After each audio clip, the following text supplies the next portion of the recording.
less formal, and we're just going to start working on the project. So first thing I want to do is create a new enum for the chunk.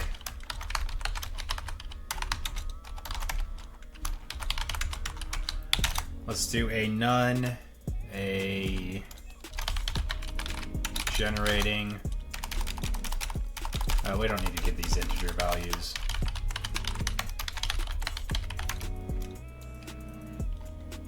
Rendering, rendered, drawing, drawn.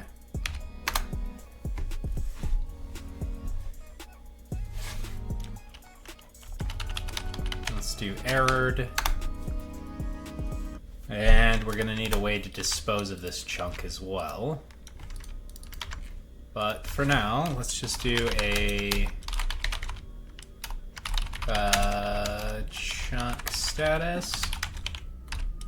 Just set that guy to none to begin with, and we'll just run through this. We don't need this anymore.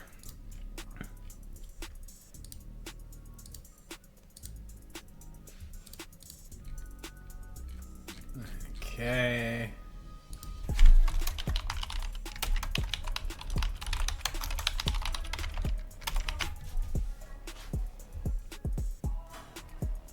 Okay, we can do a disposing and a disposed. This dot chunk status is equal to chunk status dot generating. At the end, we'll do generated.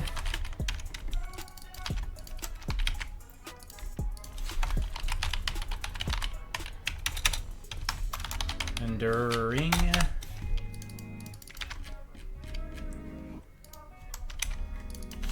Rendered.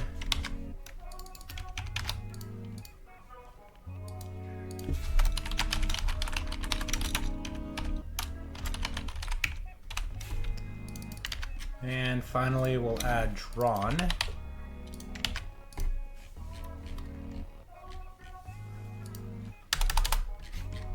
We'll create a Boolean up here.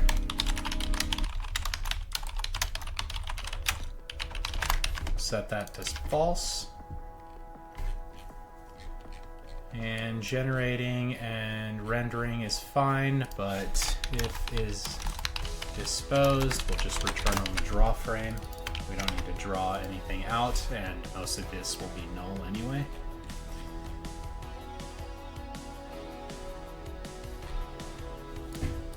Actually, in fact, we can go ahead and put this up here as well in the render. We don't need to manipulate the mesh data because it gets disposed.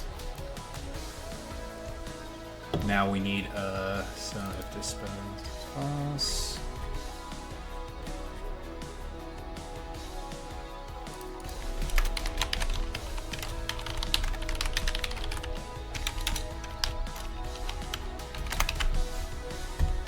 Okay. We'll make this guy implement iTickable.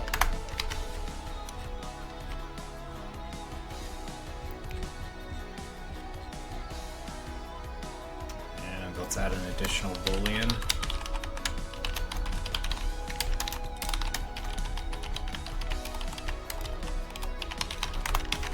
Is modified will basically tell it that it needs to draw. So we'll just go ahead and set that to true. In fact, we can just leave that as that. Inside tick here, we'll do if this dot chunk status is chunk status dot none, or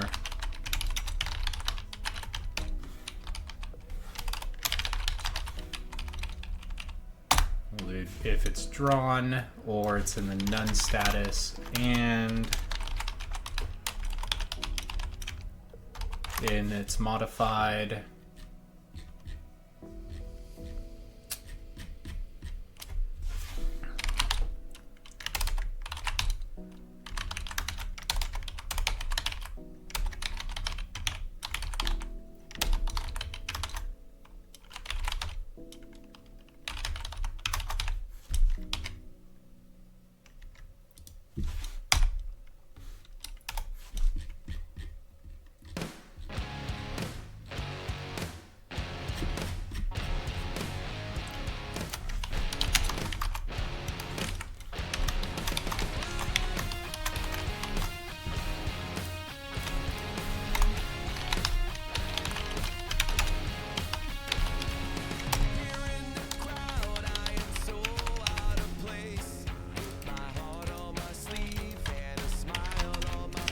set that to do its render.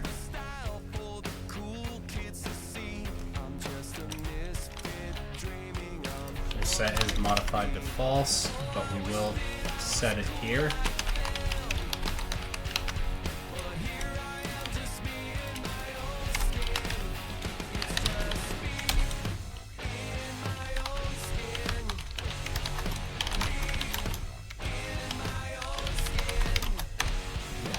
Generate in here the after, and we'll encapsulate the exception here.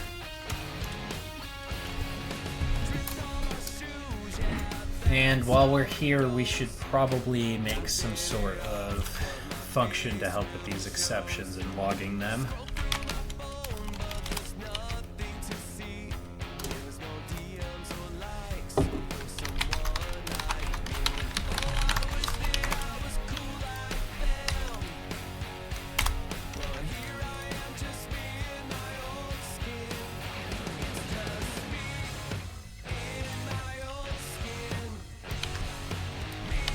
Over here, create this function.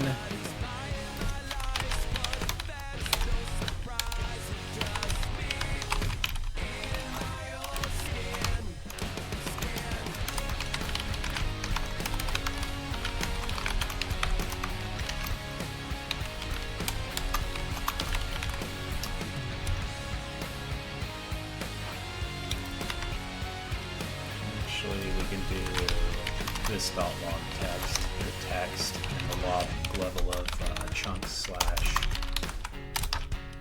exception, and that will automatically put in the current chunk. Sometimes all you need is a little bit of confidence. Sometimes just a little bit of self-respect. Now it's my time to step out of my comfort zone, take a chance. When I saw you coming out of the school that day, I knew you'd never be mine. Never. It's just me in my own skin. Me in my own skin. And for the prefix, we'll do generation.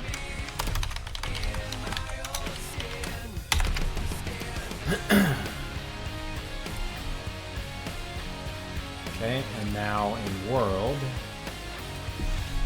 we're going to lock this dot chunk lock.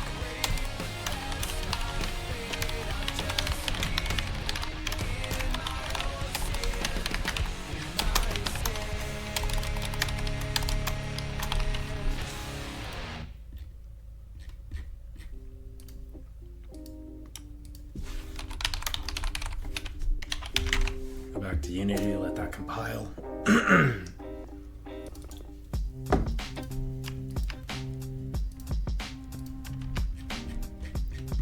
What do you mean it doesn't have a tick?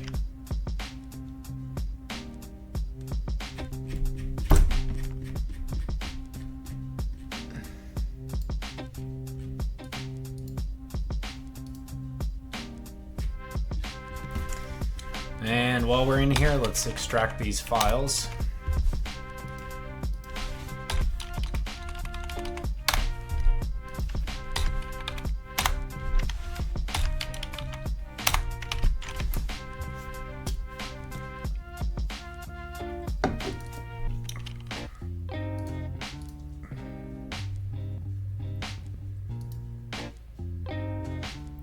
Oh, I see.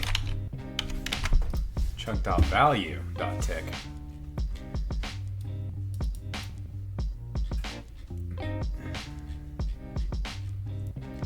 Okay.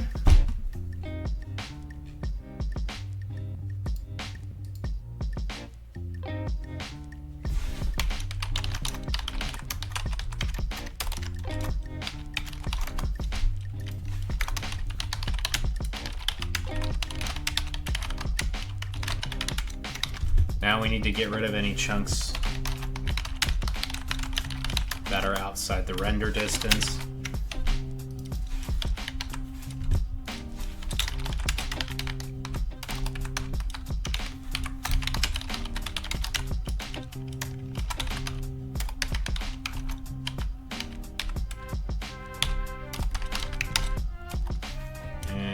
go position.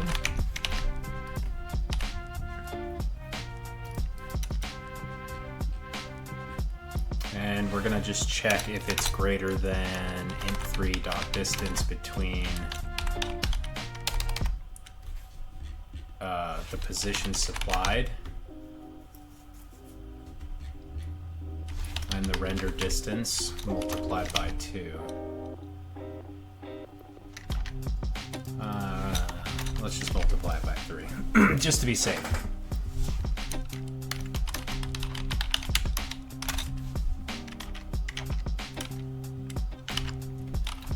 Let's just put this in an if here. Okay, now we need to deal with this chunk. So we'll make the dictionary into a list.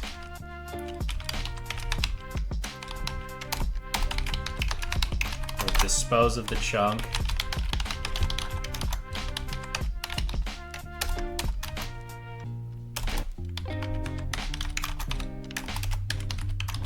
And we'll remove the chunk here. Okay, now go back to chunk and we're gonna fix some of these exceptions just to be safe. So run anytime, I'm just gonna steal this. Generating, generated, run anytime the render frame. We don't need this anymore. And this draw function.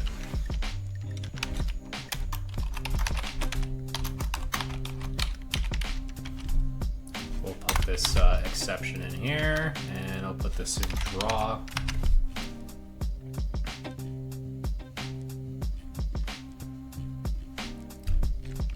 Okay, let's see what happens.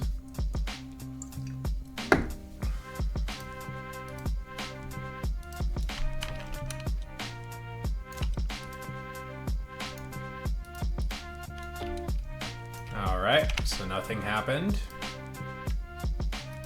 Generating, generated, so it stops at generated. So let's go to the generated function, or generate function.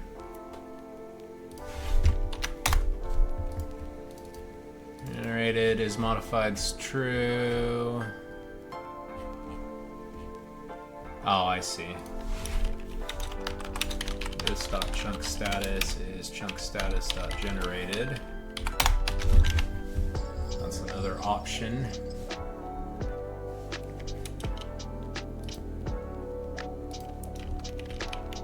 Okay, now if we move the player around to say 15, they're going to render over here. And if we go to 30,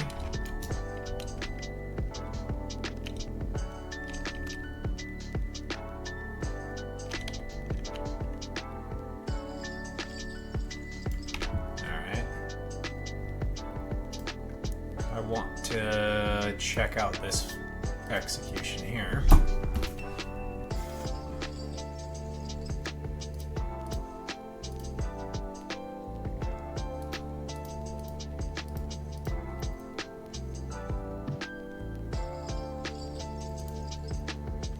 Position's 30. So what is the value of this? It's 30.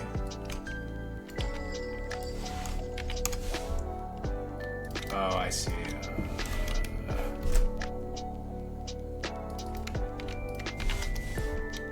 Let's see, the render distance is 333.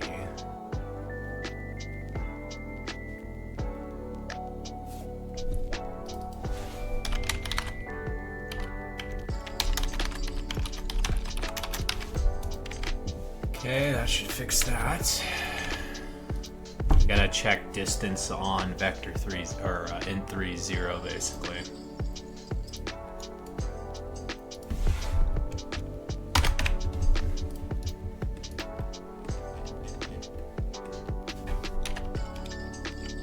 Okay, it's gonna pull it over here.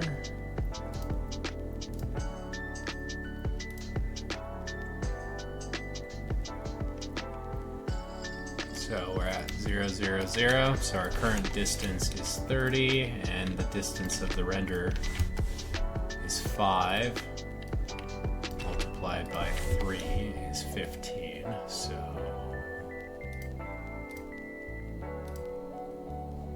an exception.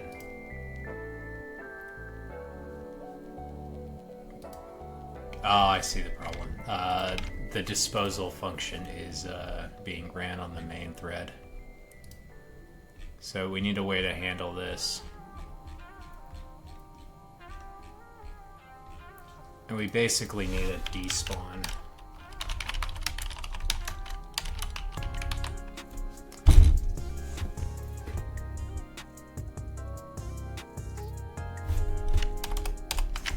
Let's see here. Well, actually, that's not entirely correct. We really need to run this.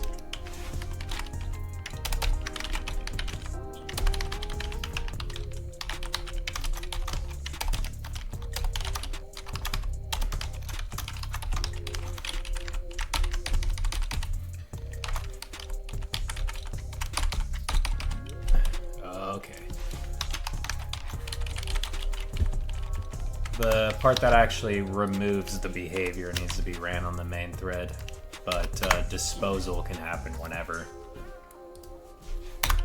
So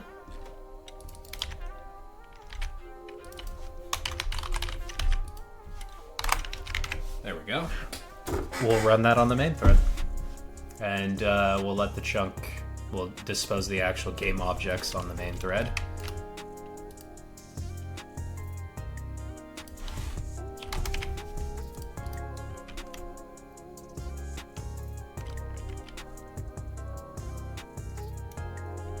Okay, interesting. So if we now move that player to position like 25,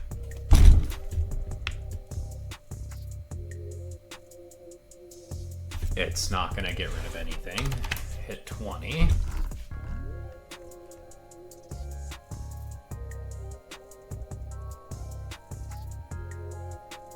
Wow, there's quite the slowdown there.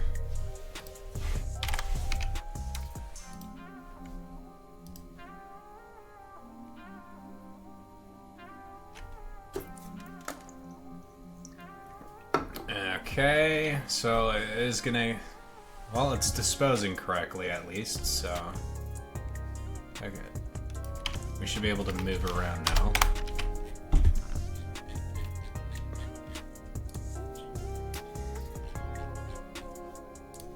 Okay,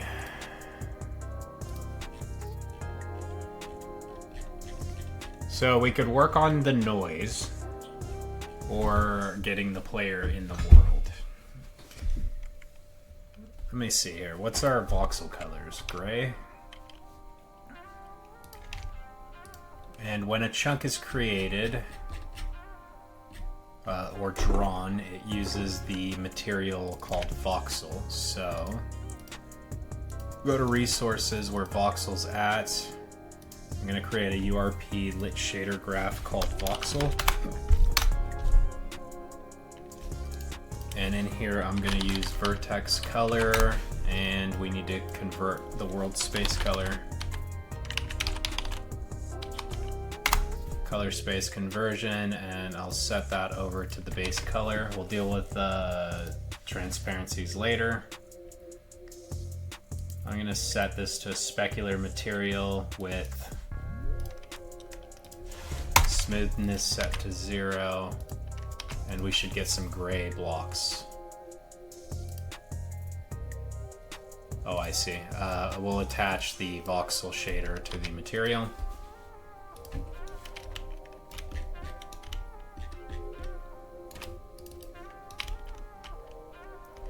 And I'm gonna get rid of this shading. And I'm gonna use vertex colors for a bit here. I need to switch my graphics to not OpenGL as well.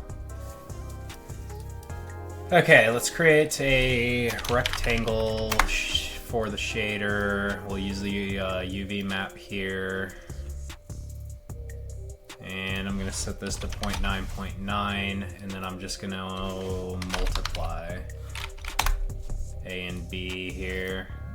Set this to the base color output. And now we've got some lines differentiating our blocks. I'm going to go into my project settings, I believe.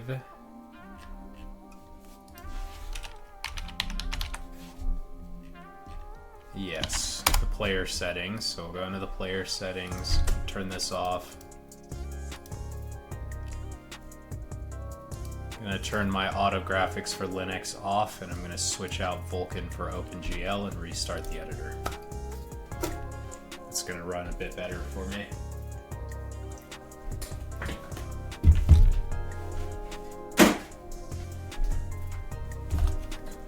All right.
It's not running very good.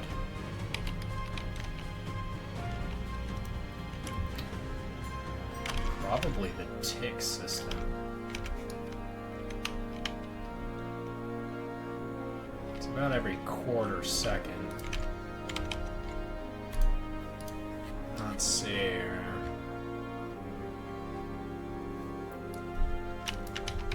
I'm gonna run this in here and see if that fixes some of my speed.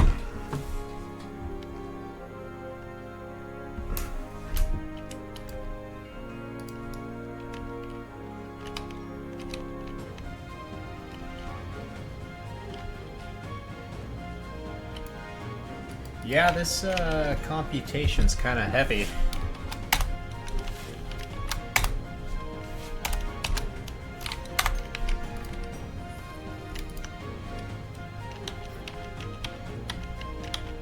I'll put this over here.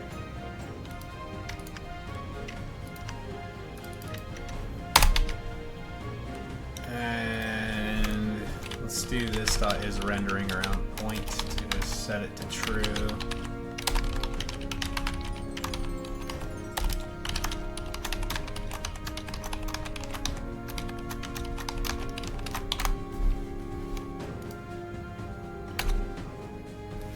And I'm gonna put this guy in here. I don't believe this needs to run on the main thread, so we don't really need to do that. I'm gonna steal the log exception function and the log text.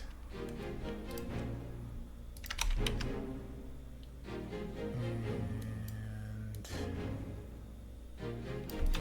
we don't need chunk ID. We're not going to need the specifics here.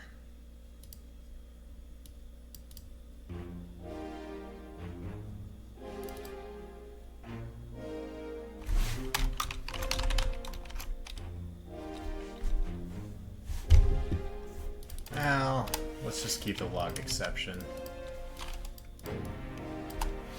Okay, this dot file logger dot log world slash exception. Let's just point this to log exception.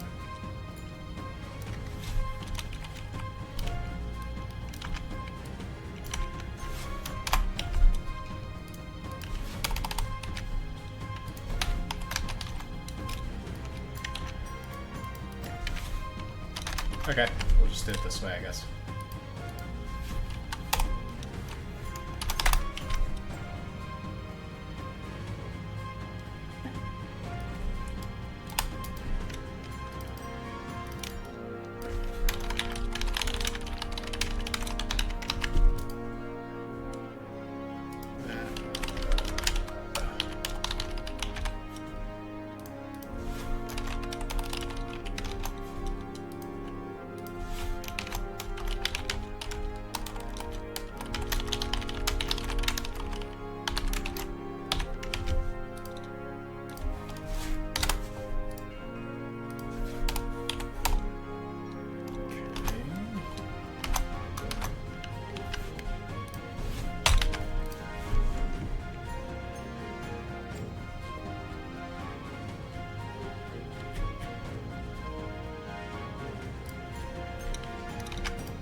I'll just leave that alone. I'll just leave that in there as well, just to be safe.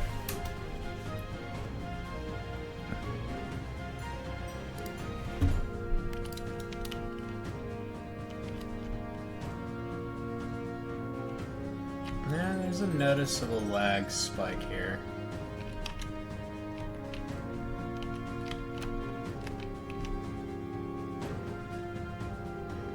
About every 3 seconds.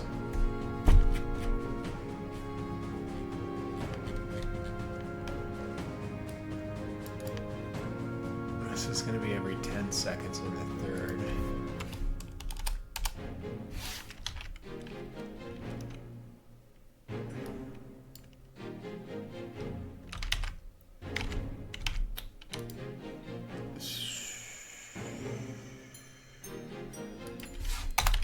Put this in here just to experiment.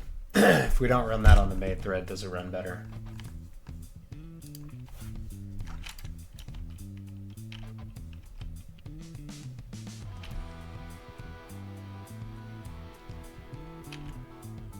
Yeah, that runs significantly better. Okay. We should set up a ticking thread to run all this activity, not the main thread. I need to add that to the to-do list. Okay, well, I think this is good for right now.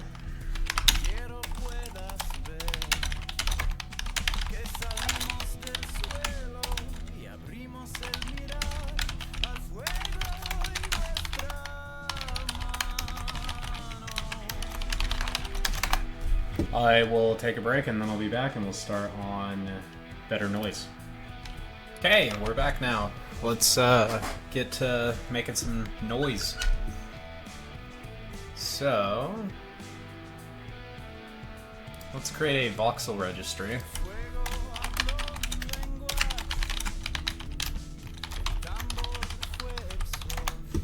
This is going to replace our voxels class. So we'll just remove this file.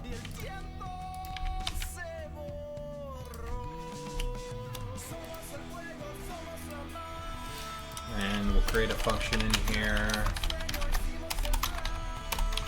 So we'll set air and stone in the constructor.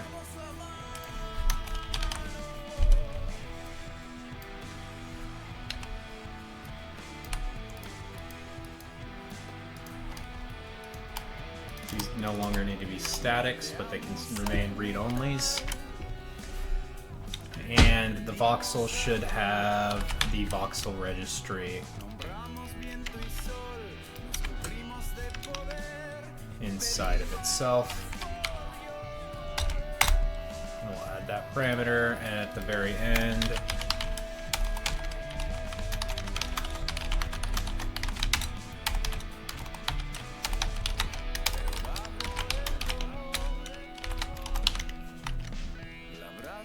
create a function called register. We'll create a private dictionary of string voxels.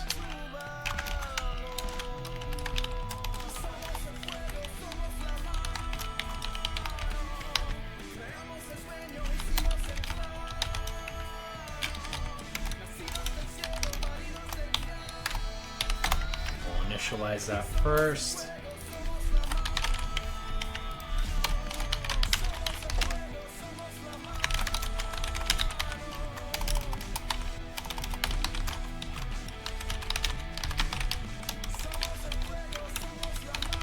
We'll have that return the name.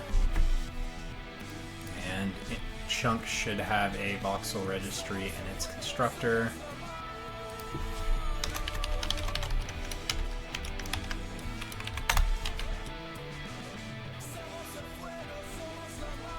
And here where we set it should be this.voxel registry.air and the voxel registry.stone, and that should return it back to functioning.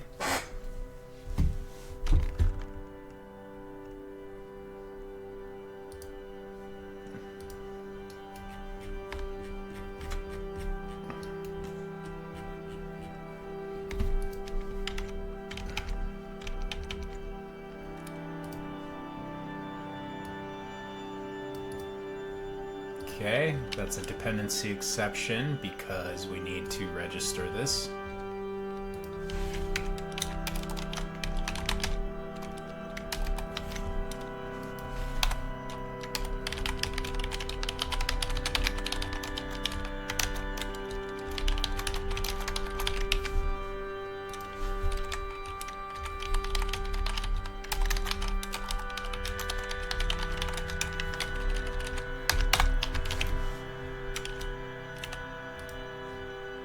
Okay, now we've registered that registry. And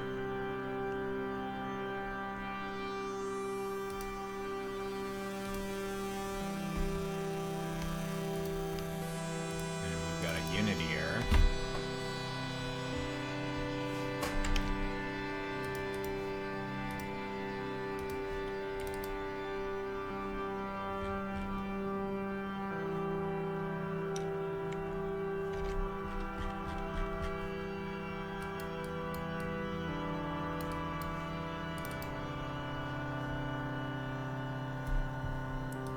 I see.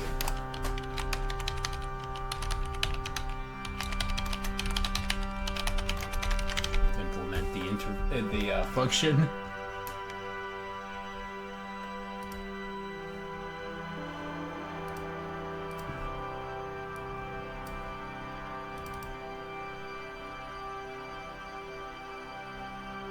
Ah, a bug I didn't see before.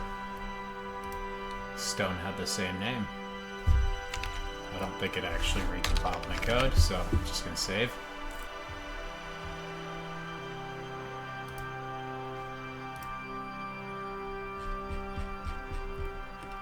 Okay, and we have a object here.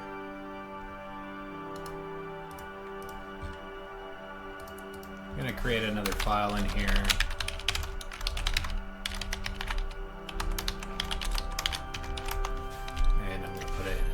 File.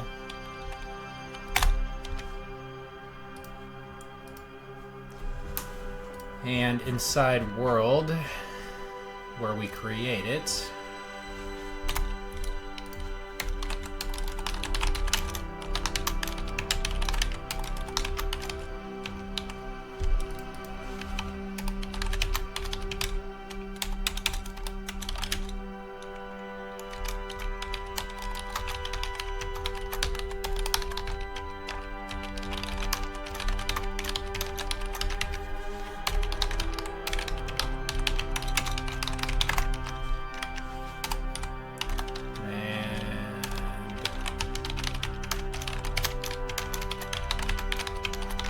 register that world behavior, and then inside chunk, let's add a reference to it at the end here.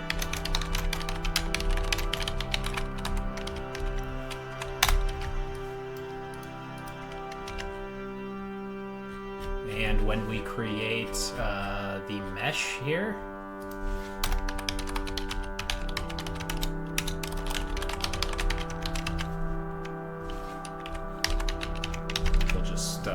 mount that to the world object so it doesn't take up our whole screen.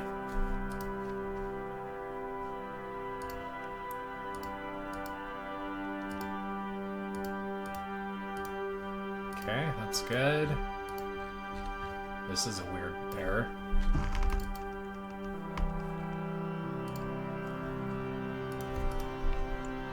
I'm just gonna ignore that.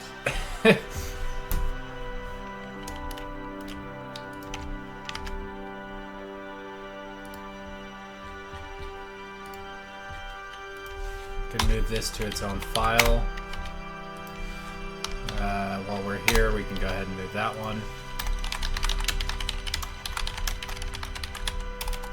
We'll create a noise generator.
Okay.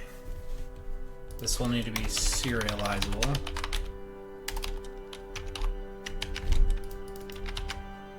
Our global dependency injection is going to require this.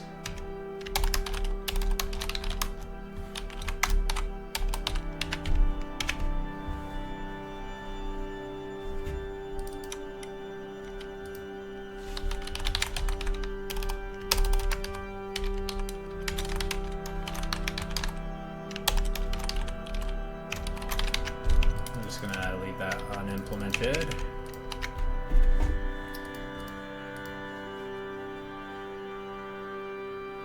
Okay, now we're gonna need some sort of dictionary type thing.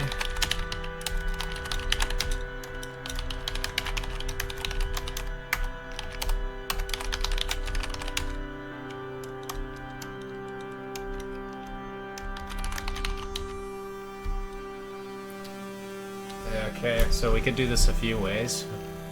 We could go from top down. Let's do that. Top down. Let's make this serializable.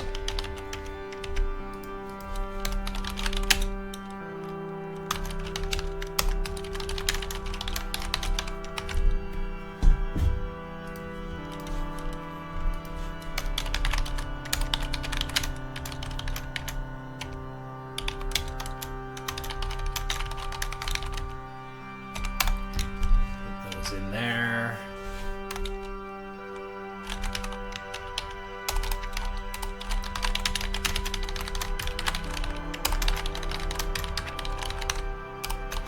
We'll have a create dictionary function that gives us a voxel registry.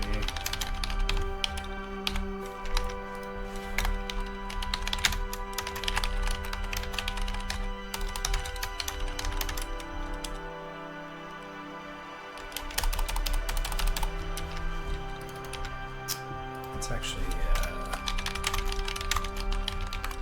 put the voxel in there.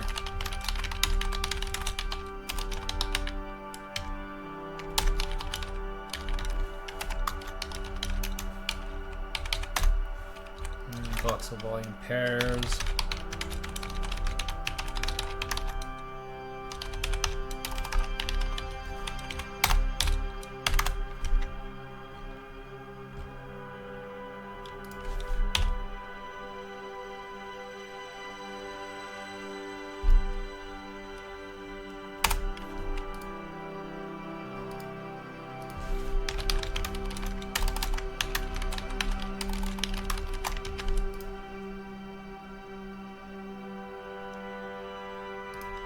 Oh, okay, that's fine. We'll write this another way.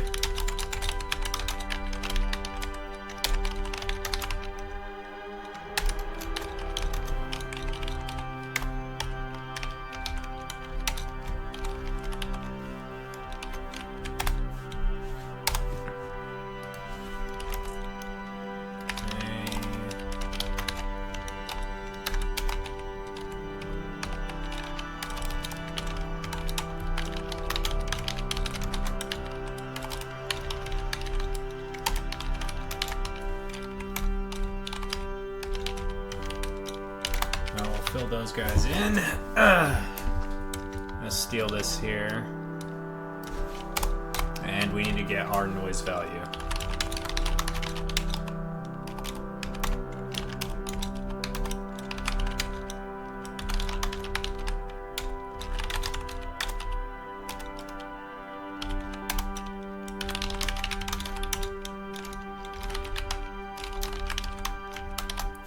Let's also add to the noise generator settings up here.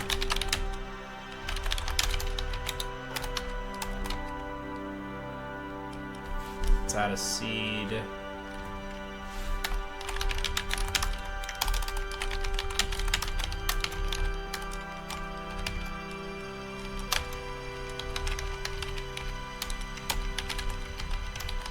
Return the hash code for now.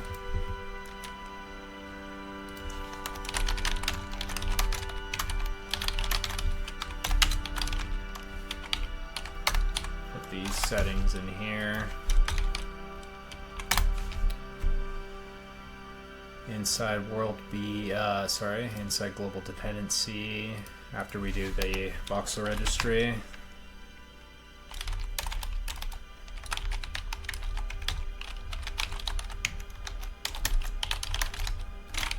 Let's add the noise generator settings.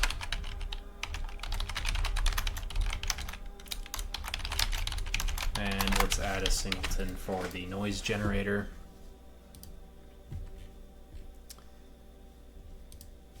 Okay, we'll do... Let's make these floats for our conversion.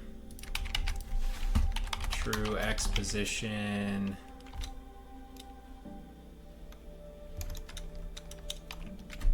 Divided by generator settings, X division.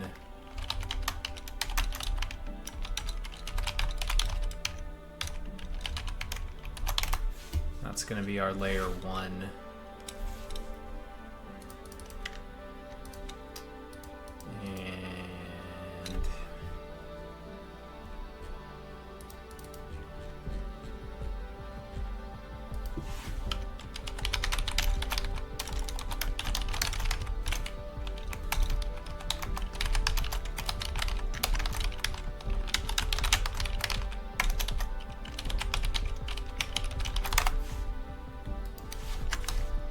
System.random here.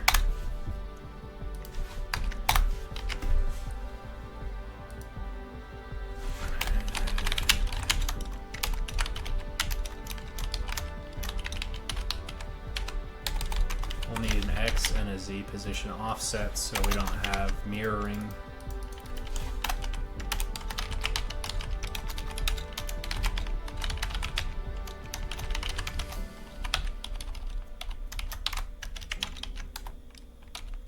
And because we're using the seed, it should be the same every time.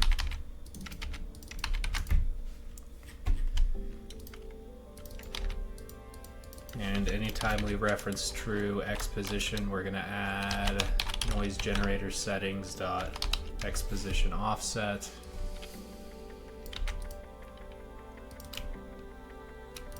And we'll use the same here.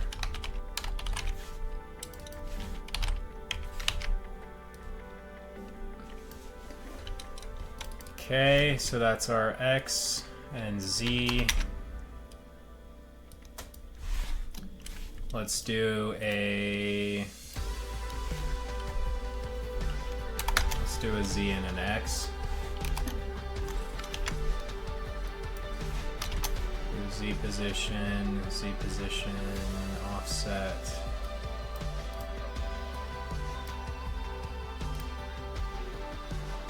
XX, AZ divided by Z division. We'll set this to X. X position offsets. And X division. Let's add some Y noise. So we'll use true. Let's just copy this guy. And at the end here, let's go ahead and add in the Y division as well.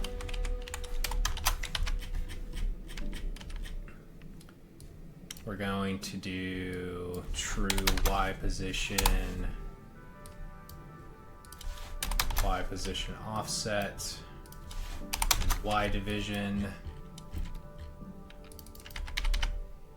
Let's add a Y position offset.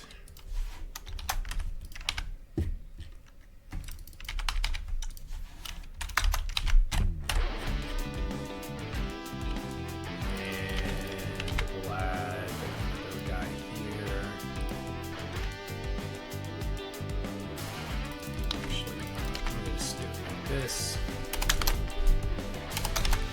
I want three-dimensional warnings.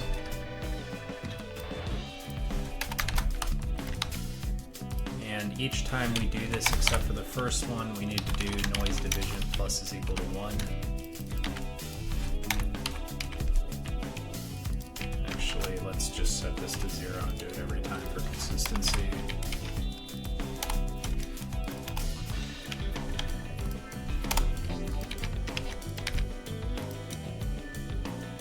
And finally, plus is equal to true Y position divided by noise generator settings dot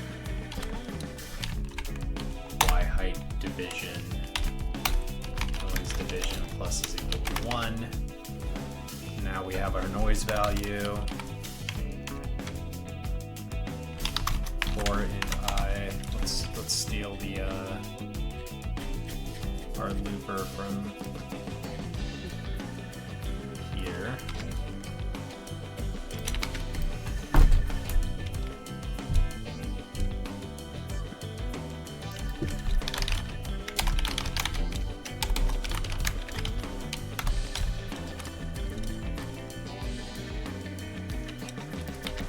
Voxel value pairs, not length.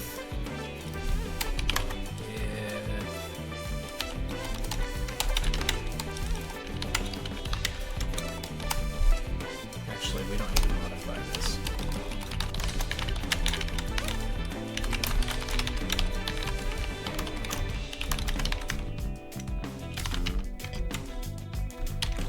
And then we'll just do if noise value is is less than or equal to that max value, then we'll return val.voxel. Finally, we'll return Voxel registry dot. Let's go ahead and have the Voxel registry.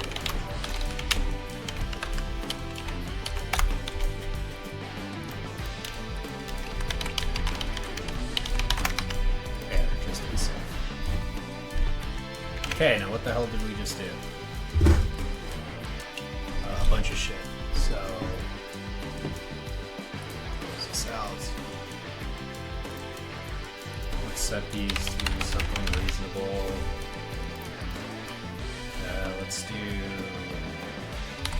32 by 4. The C can do whatever you want. These three don't need to be set. We should set those to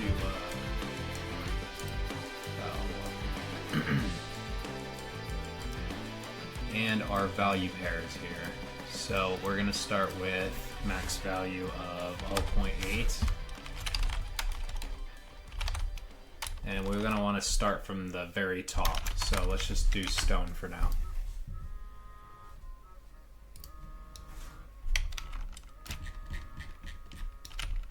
And we do in fact have some kind of noise. No, we don't. Let's go to chunk. We need to get that generator.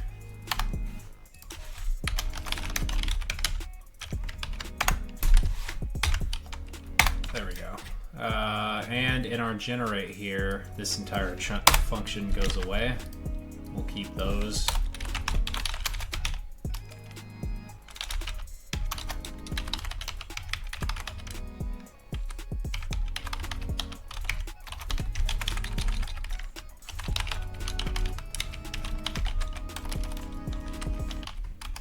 set the voxel to the noise generator output.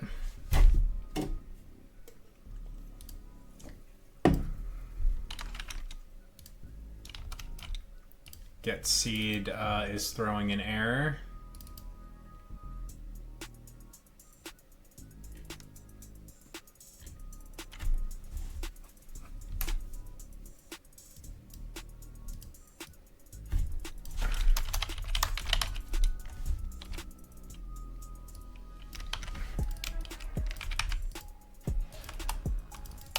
Okay, well, I guess we don't need that.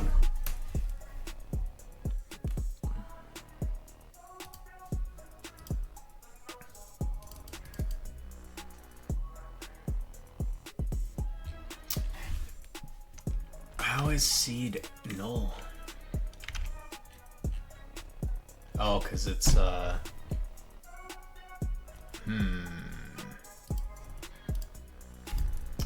Is it serialized?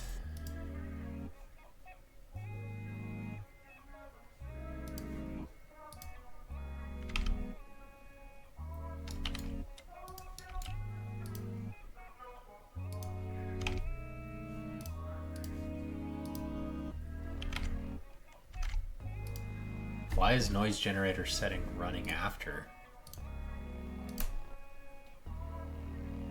That's really weird.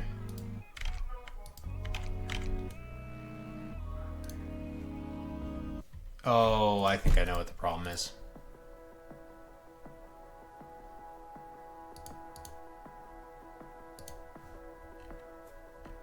Ah, yes, yes. We can't do this here. We'll have to fix that later.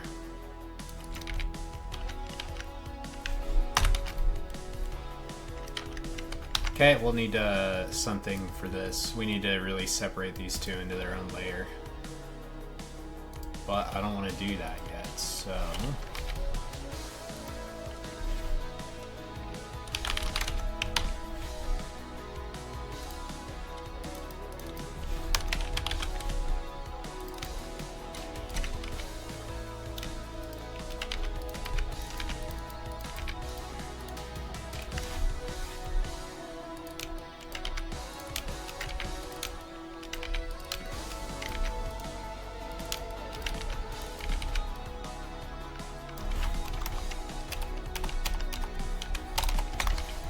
This is going to be a temporary little sub-function.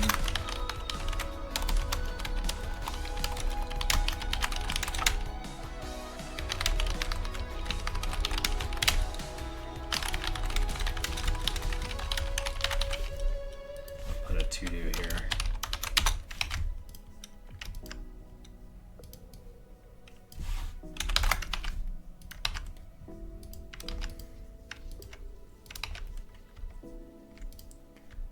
Okay, that should fix that. At least a hacky fix. It's still a fix.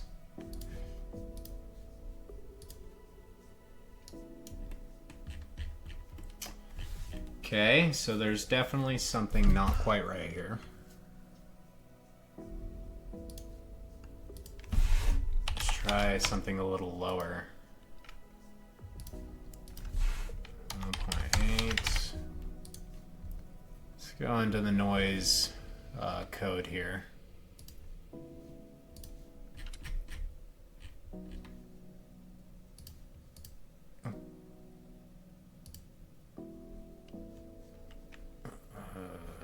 Oh.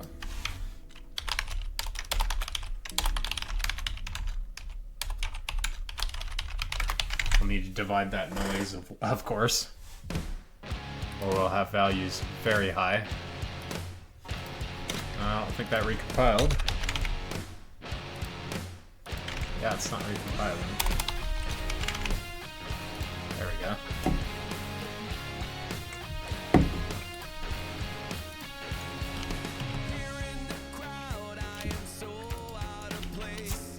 Okay, well it's not doing anything, so let's go look at the log.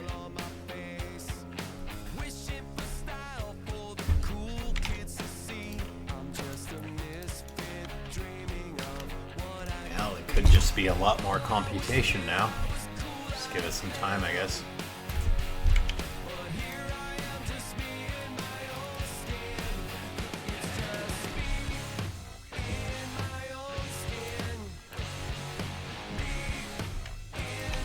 Let's delete this log file and run the game. So it generated rendering. Some reason it's not getting past rendering.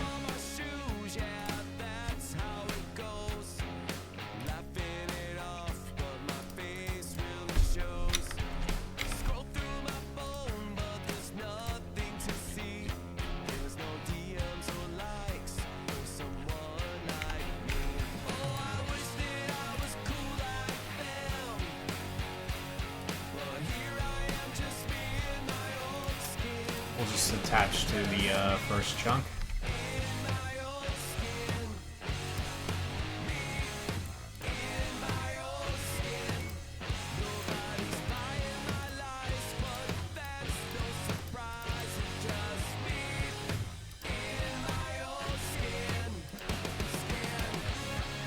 Okay, there's a null message. Null.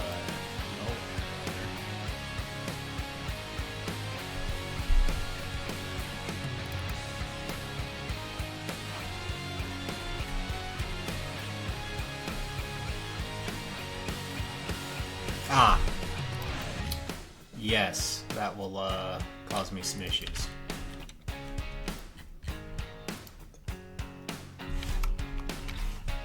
Sometimes all you need is a little bit of confidence. Sometimes it's a little bit of self-respect. Now it's my time to step out of my comfort zone, take a chance. When I saw you coming out of the school that day, I knew you'd never be mine. Never. It's just me. Chunk 117.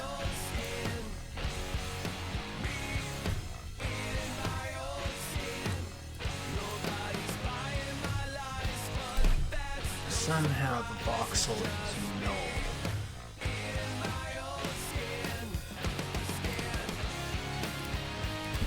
So we'll attach and see what's going on.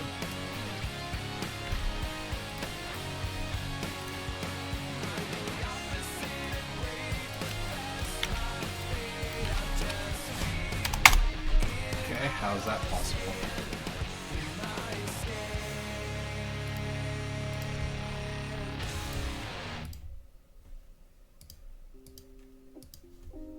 Oops.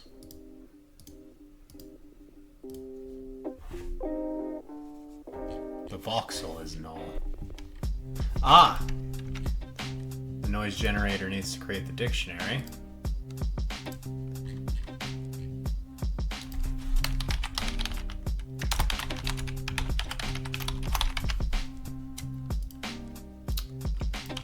And we need to do this after the voxel registry has been created.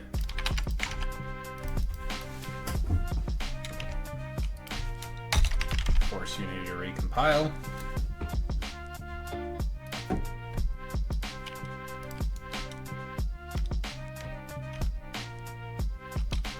And it's just a solid cube, which isn't really all that great.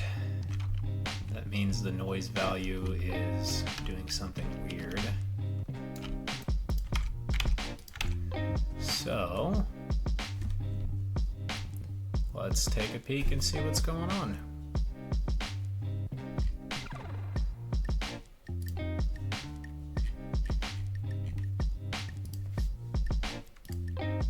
Add that breakpoint, run this game. Noise value is 0.4, 0.8, 1.5, and we end with 1.9, and we divide it 5 times, so noise value is 0.39.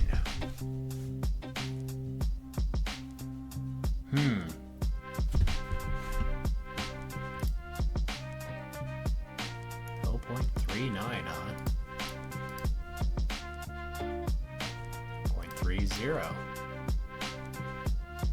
0.4, 0.51, 0.46. Okay, these are reasonable.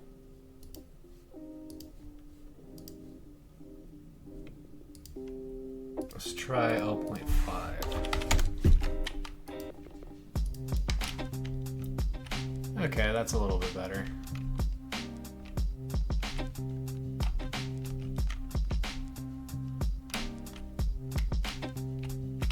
Yeah, that's significantly better. Okay, if we move the player up to 32 by 4 chunks up.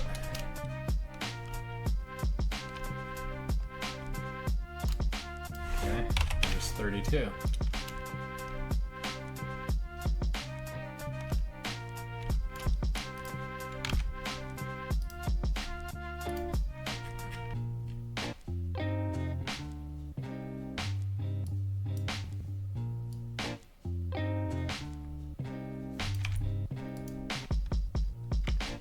Okay, let's change this number now to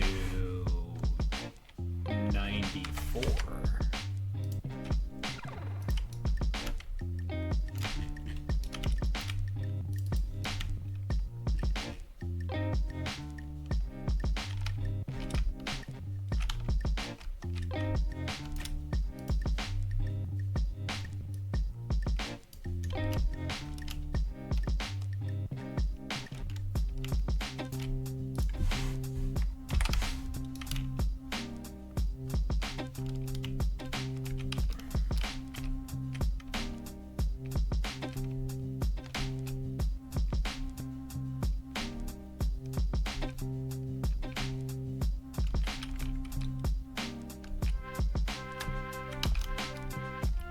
There's still that stutter here. Shading's a little messed up too.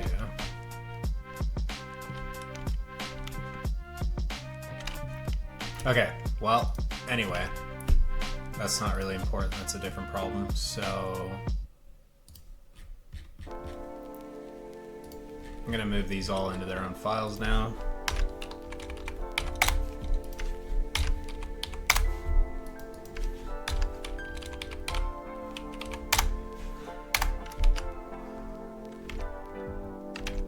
And I'm gonna need an RGB color picker.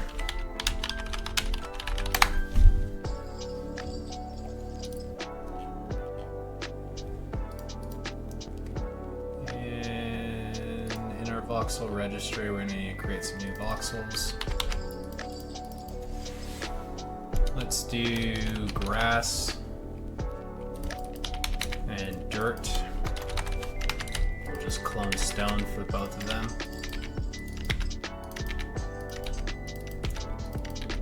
And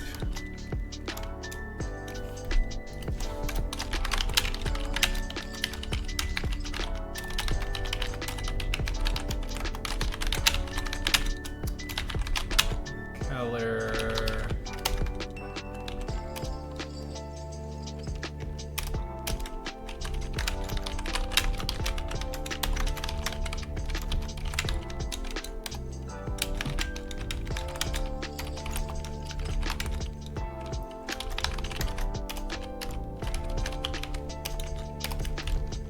Need to return a new color here. Unity colors are from 0 to 1, so they're kind of different that way. So we'll need to convert between the two because I want to use actually RGB codes.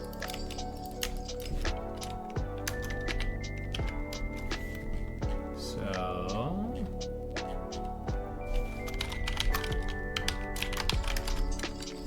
let's get us some codes. So we'll need a, what are we working on here? Grass. Good grass color. And we'll need a dirt color. So let's do something more like this. And you know what, while we're in here, let's change our stone color. Let's make it more like this. Okay, now that that's done, if we go into Unity, come on.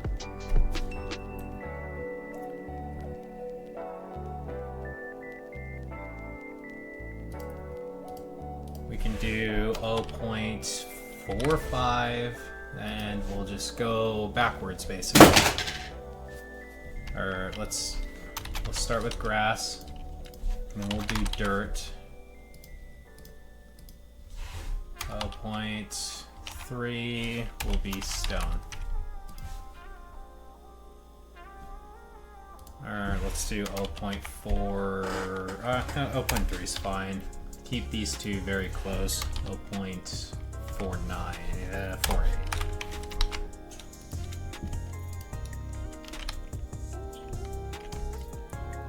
Okay, it's not quite what I was expecting.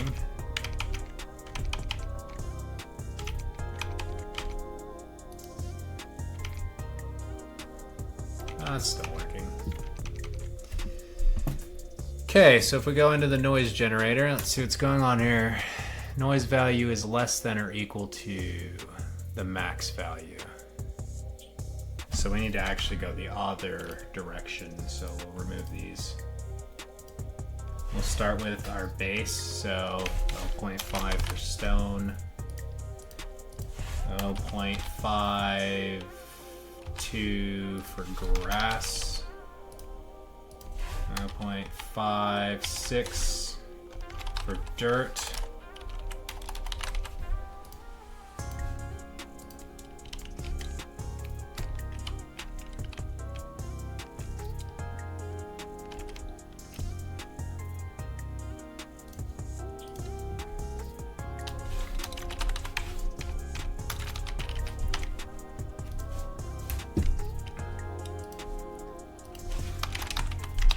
make sure we get these keys right.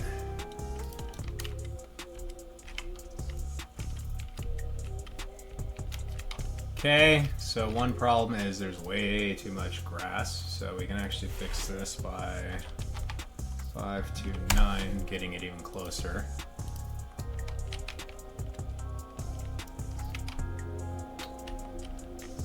Wowzers. 0.5.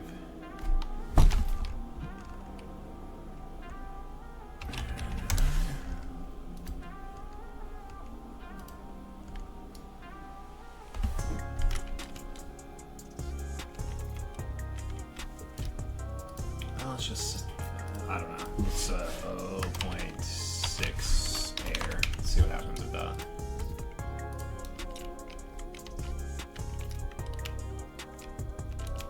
There's a lot of grass.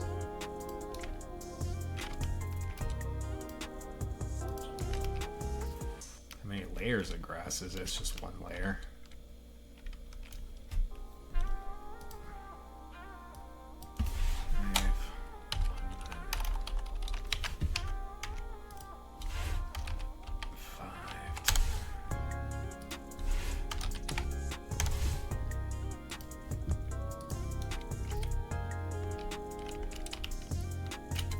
Okay, that's too close.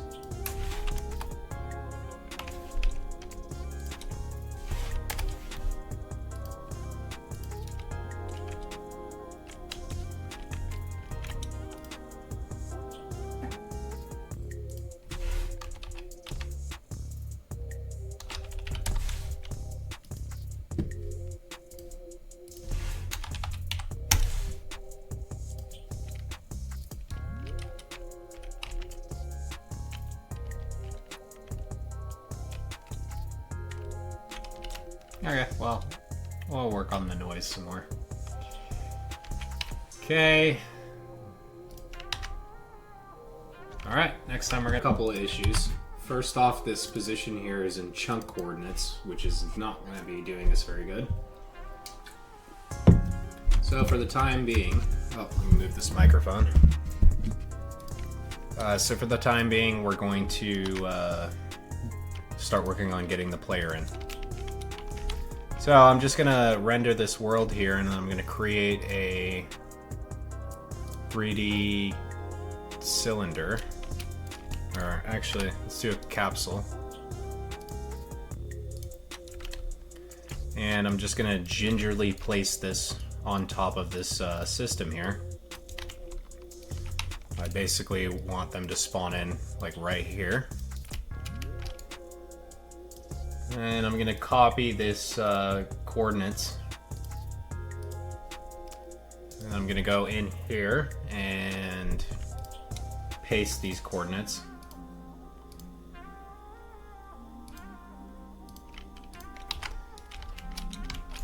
And we'll head back to the code.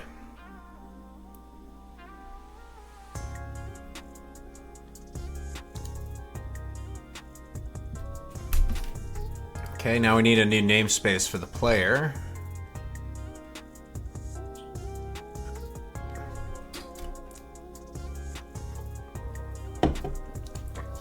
Let's create a folder. Entities. Player.cs. .entities.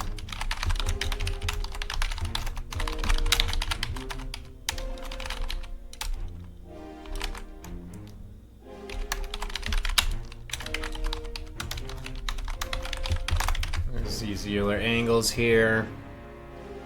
I believe I actually have a player already, so let's see where that's at.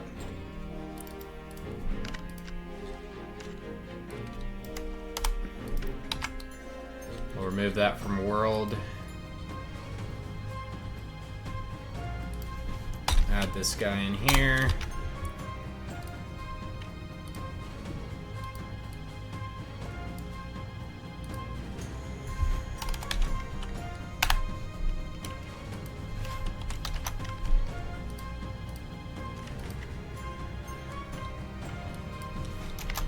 Weird. Oh, it's system numerics. Whoops. Unity engine, vector 3.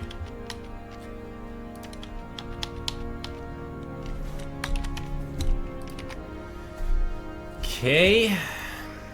And we're gonna need a new behavior as well. Player behavior. Mono behavior. I'm gonna move this into its own file.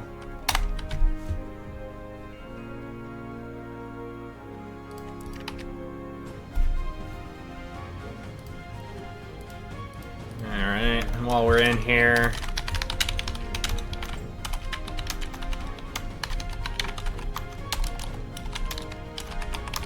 we'll extend mono behavior, and we're just gonna add a T in here.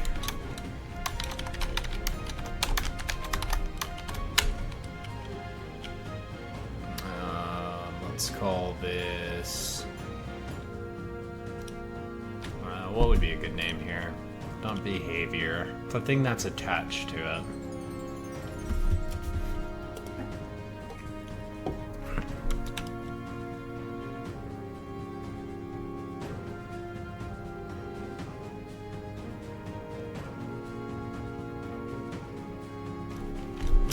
We'll just handle these manually for now.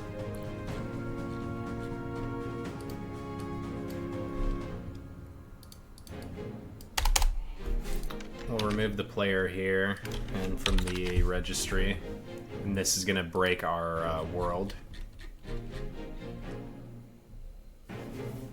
because they're not going to have a reference to the player.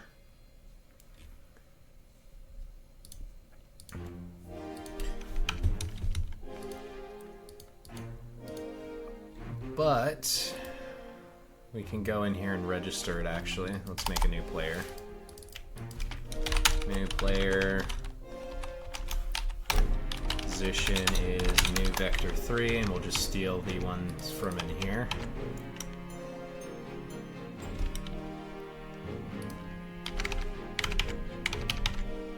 So we'll put this guy at negative 55.63 F. This Y position.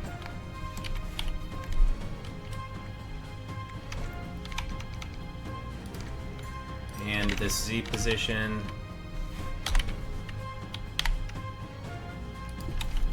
And rotation Euler angles.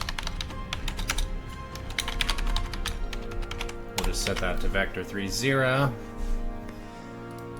And the game should just run as normal now. Except they're gonna spawn around the point that this capsule's at, but not this capsule itself. Oh, but the coordinates are incorrect, so... Voxel matrix position, coordinates.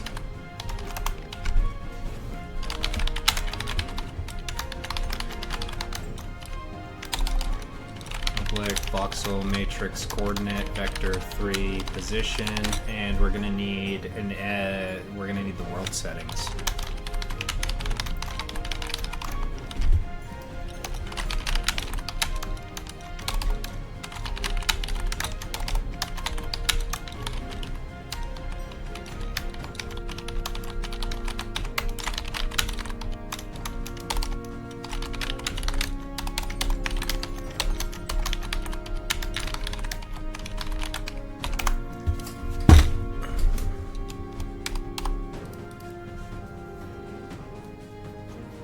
Okay, absolute voxel position will be equal to a new integer 3 of position.x, y, z, and we're just going to cast these to an integer to save us some time. We'll need to recode this later for the retinals. And the real math is going to be in chunk position, which is going to be equal to a new int 3 of position.x divided by world settings dot chunk width mathf dot floor to int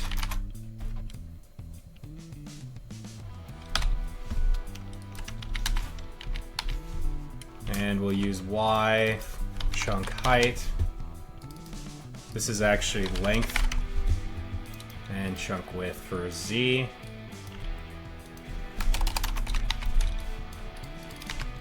Put this in its own file.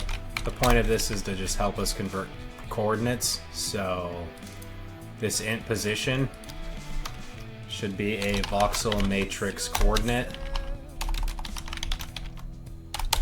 Position dot chunk position dot x.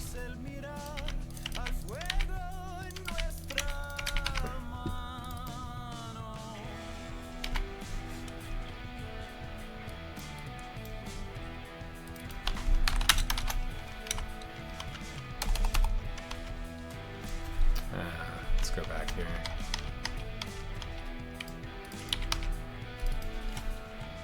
Position dot chunk position. And finally down here, we can use the vector 3. So we could just give it player position and world settings. And that should convert it to a chunk position that we can use to generate around the player. And it hasn't recompiled. Why is it all the way over there?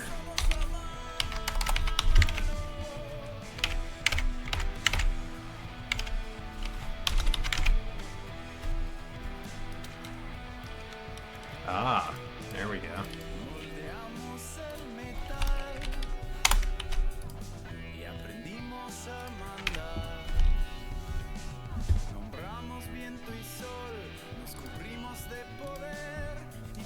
Okay, now we should be rendering around the point that this represents. Except our seed is sucking. Our seed isn't producing the same results. So let's go take a look at where that's created in the noise generator. Noise generator settings, and it's git hash code, I'm pretty sure.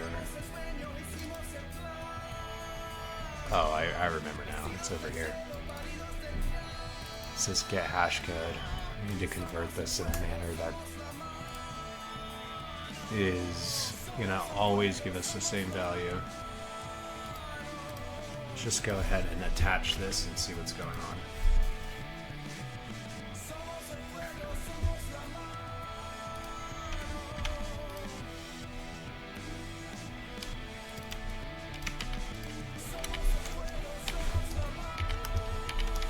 Four 502-894.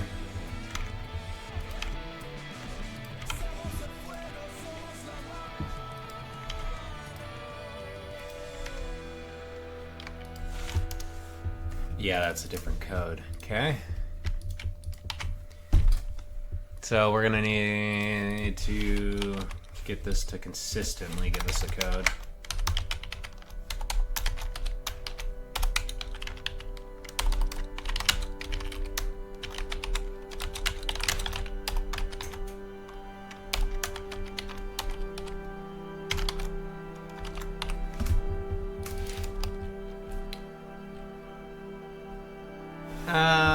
Okay, alright. Let's just create a little hacky function, I guess, to do it for now.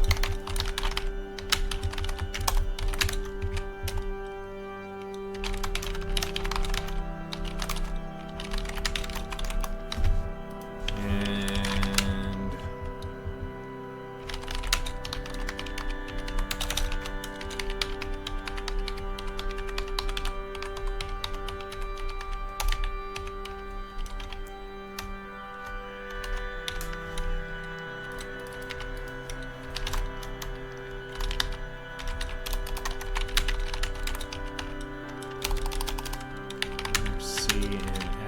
dot to lower.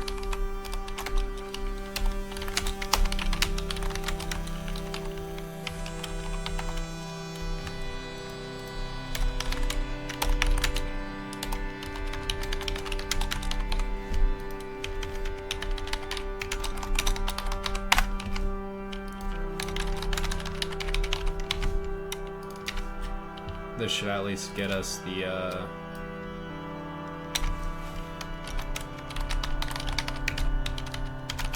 something consistent.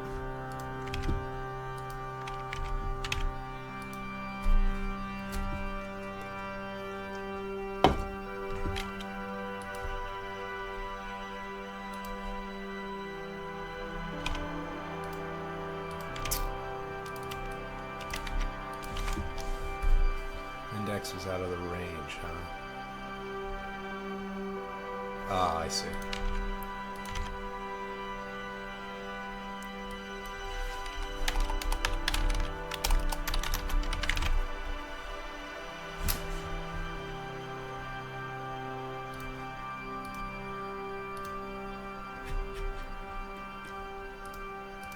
And we're just gonna move this capsule around to a better spot, I guess. Let's see, what's a good spawn point over here, maybe?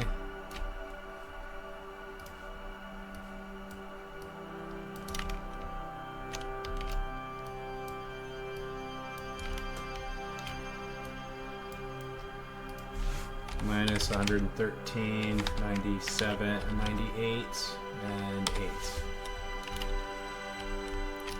113, 98, 8.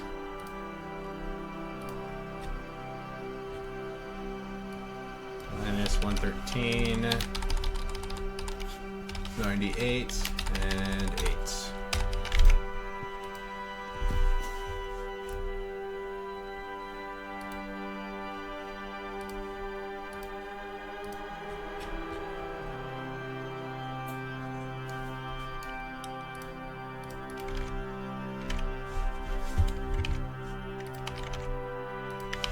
Minus 113, 98, 8.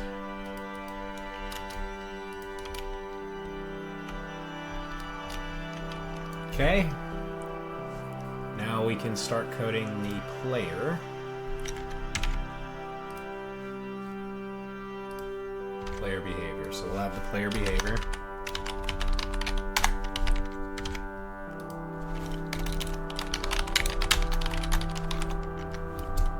We'll add the update function.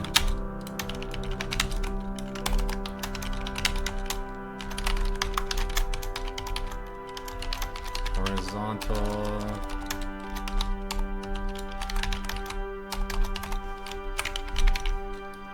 Y-axis, vertical. This dot transform dot position plus is equal to transform dot forward multiplied by x-axis multiplied by movement speed.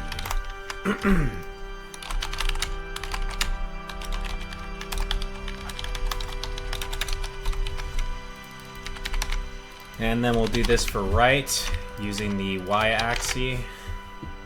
And then we'll just take the main camera, attach it to the capsule, set its position to local 000, and just up it 1. Run the game.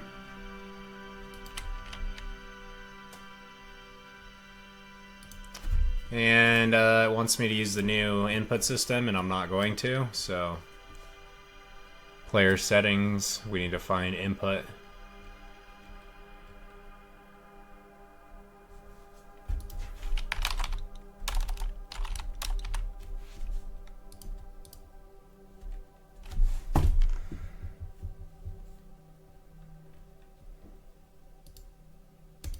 Just gonna use the old input manager, save the scene, let it relaunch.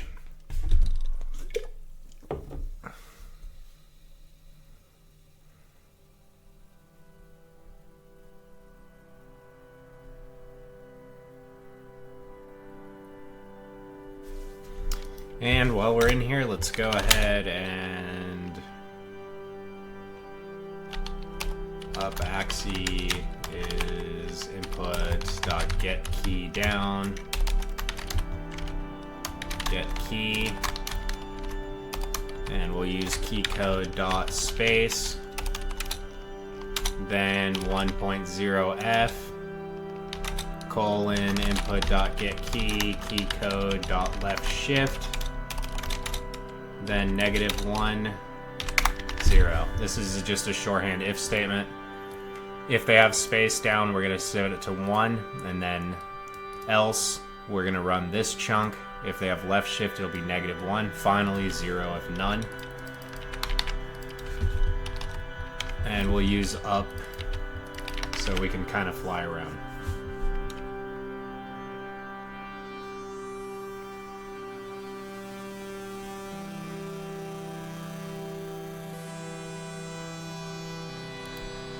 I guess we're gonna restart the editor again.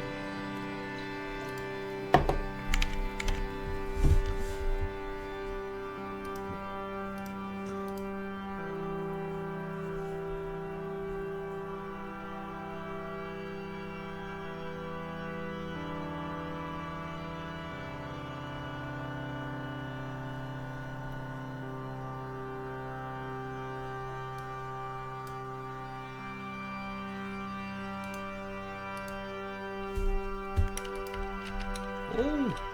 Shit, that shit's fucking fast. Oh, multiplied by time.delta time.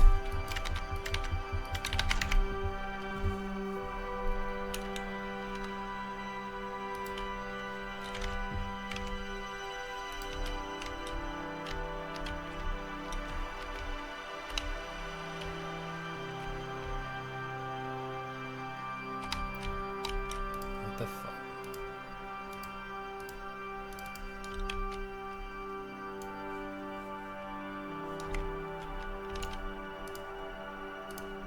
Just gonna rotate this guy 90 degrees.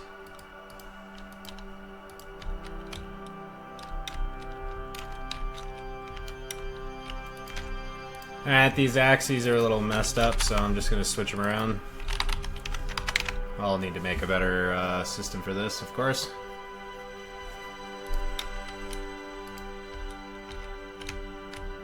This is pretty good.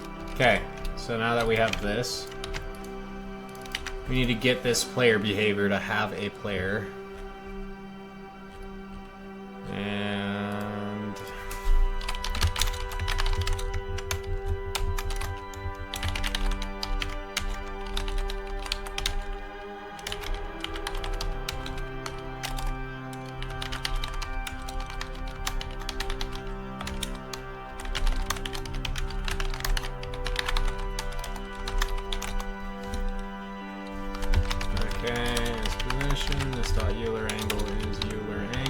this stop player behavior.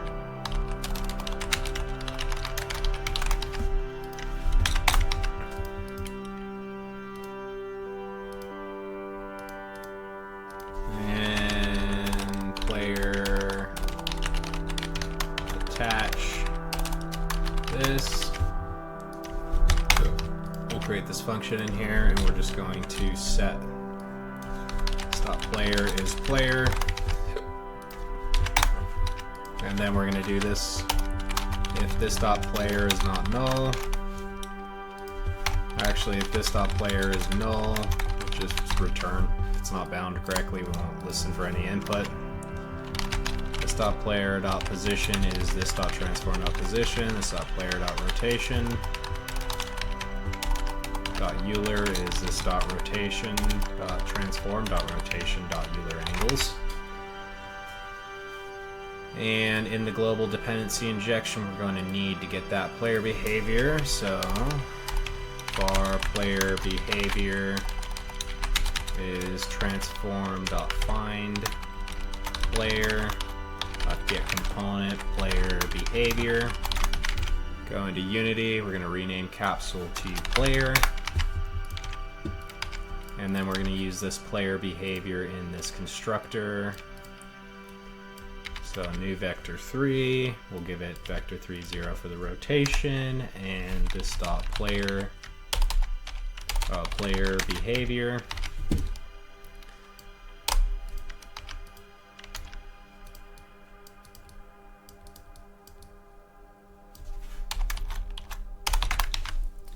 Alright, when the player attaches here, we're going to also set this dot transform dot position is equal to player dot position. This dot transform dot rotation is equal to quaternion dot from Euler. From rotation Euler player dot Euler angles. Okay, and we can test this by going into the player, setting their position to 0 0 0, launching the game. First, we'll need to rename this again because apparently I got rid of it.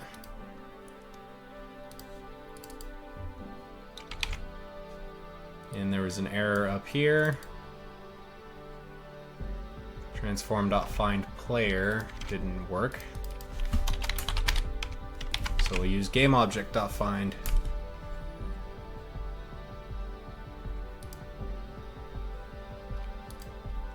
Okay, and now as we move around, we should get chunks generating.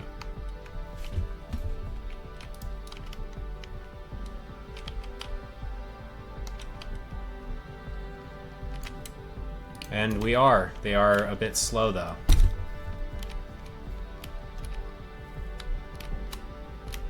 So we're going to need to do some optimization in the chunk generation.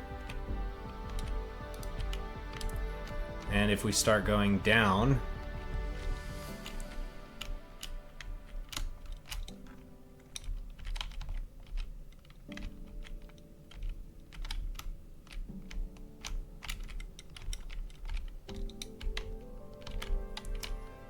and we should be able to go up.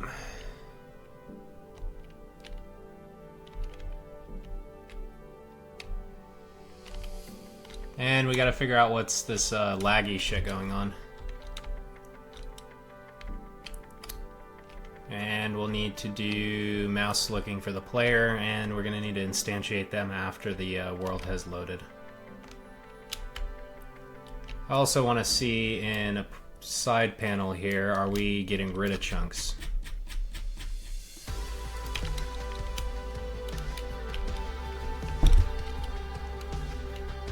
Once they get a certain distance away, it should start disposing of the old ones.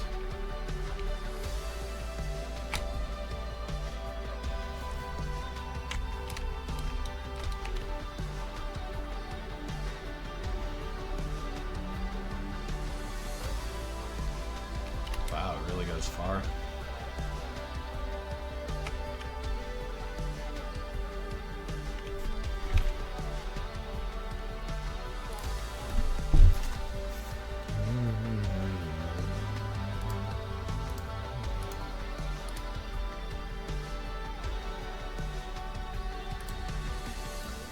this? What's this distance?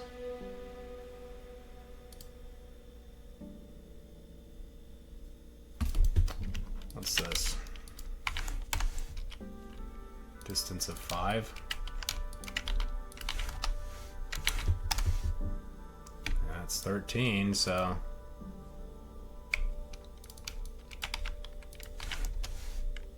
I see, it's still not quite right. Okay, we'll just keep going.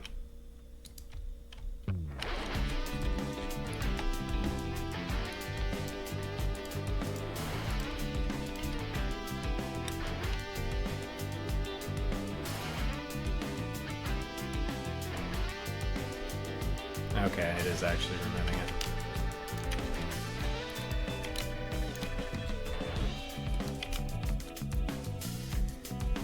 Okay, so there's some lag spikes we gotta get figured out. We're gonna have to actually pull out the profiler. We can make the player work a little bit better too. Ooh, what do we have here? Oh, I'm just selected on something.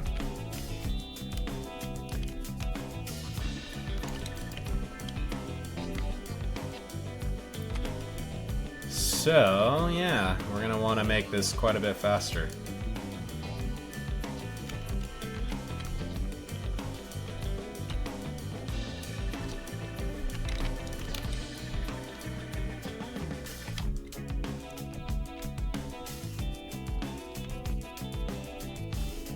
Ooh, low memory. Do I have low memory right now? Ooh, it's using 18 gigs of memory. Wow. Wowzers. That's a lot. I'm gonna need to fix that, that's for sure. Okay, well, there's a lot to still work on, and we're gonna have to just take it one step at a time. There's a huge memory leak, or we're using an unbelievable amount of memory. There's some weird lag spikes every so often. I imagine that's due to the ticking system. And the player should have some actual movement with the camera and the mouse, and we should have gravity. But to add gravity, we're going to need to be able to generate a set of chunks, wait until all that generation is completed, and then spawn the player. So we'll just take it one step at a time. So I'm not sure what next one will be, but when I do it, I will know. We'll see you then. Okay, now we're gonna move this back here. Okay, we're gonna work on the player now. So we need to get, I'm gonna just turn all this off.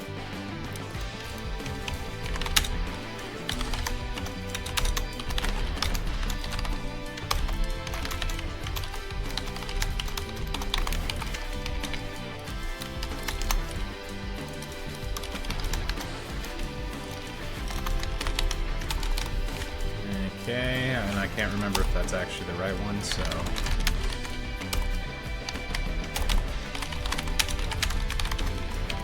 we're gonna write this to the GUI.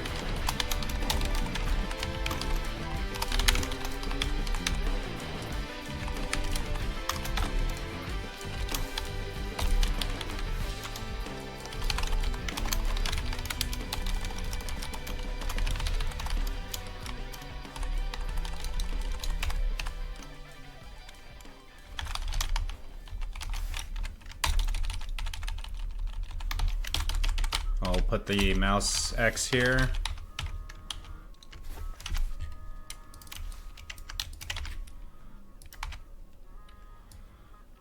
And the mouse Y, I just want to make sure it's working correctly.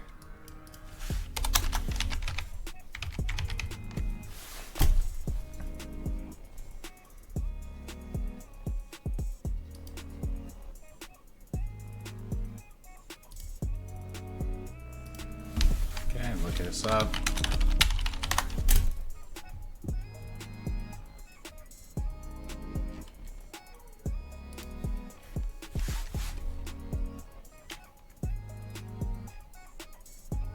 Mouse space Y.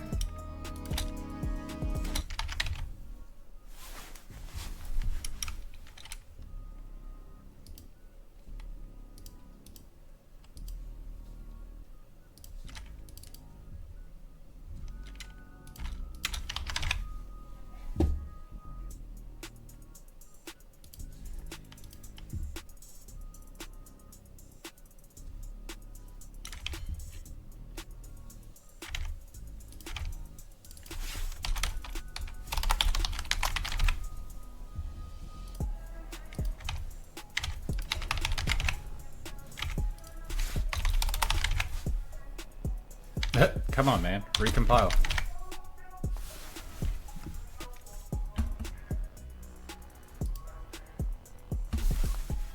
Okay, that will work.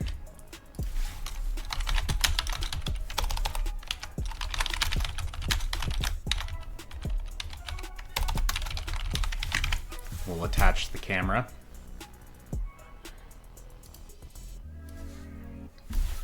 Like so.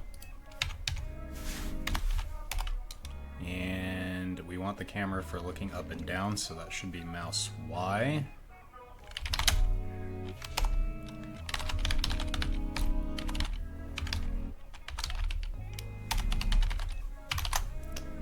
So we'll give it vector 3 dot up, and we're gonna give it mouse.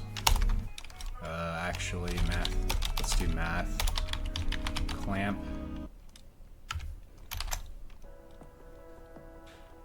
And mouse Y. And minus 90, 90. Let's see what happens there.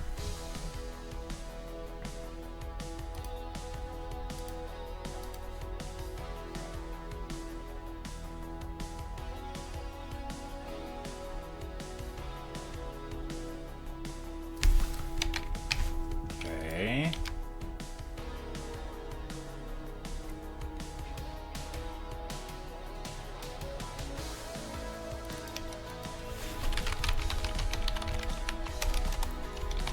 That's weird.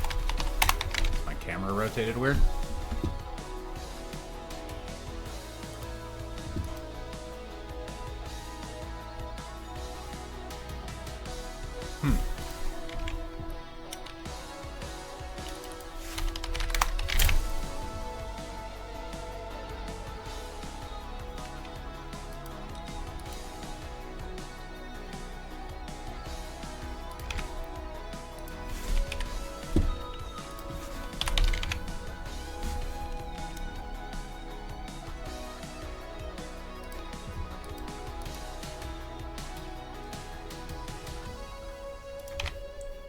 Okay. Whoops.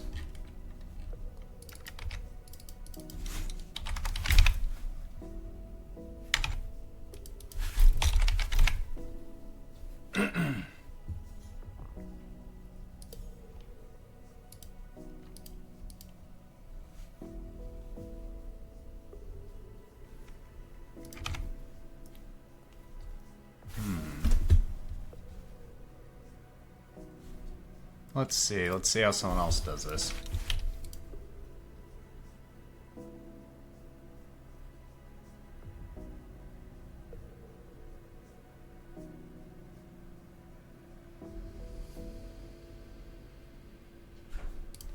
Well, let's try... Let's lock the cursor. And actually, in fact, we really should only be doing this once. Or anytime it changes.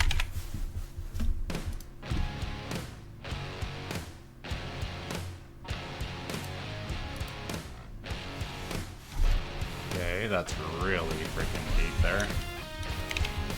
Escape gets you out of that, by the way. Let's do the 90-90. I think I just overestimated it.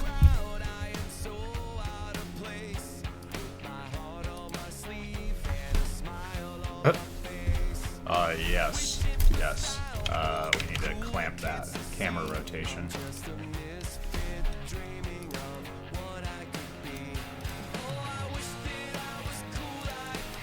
Huh? Let's see.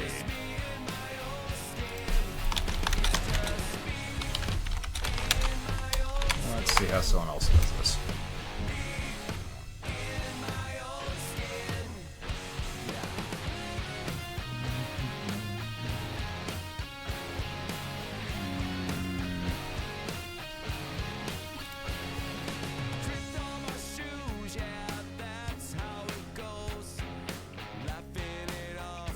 This is pretty good.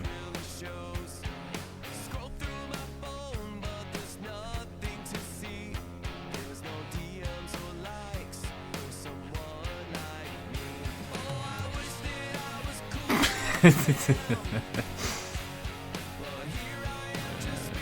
these are far too complicated for such a simple task.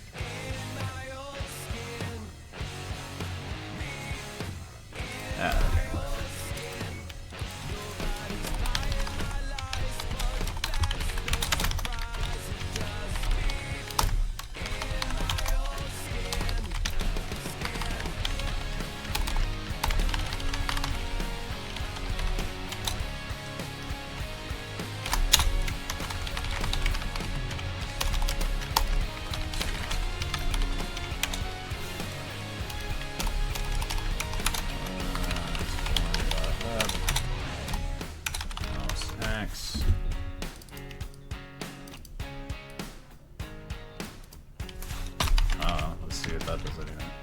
Sometimes all you need is a little bit of confidence.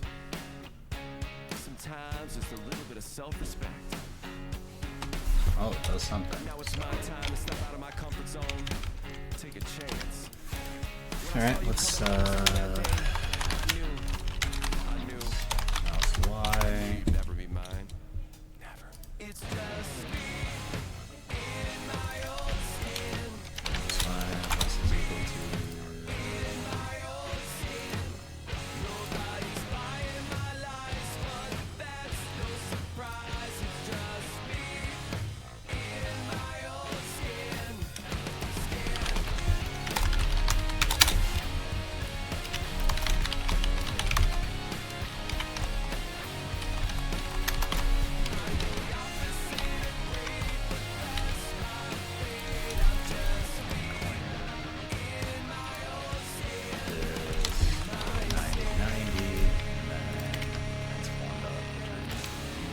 Euler angles plus.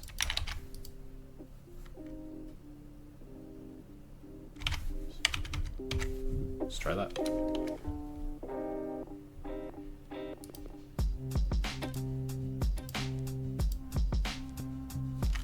Neat.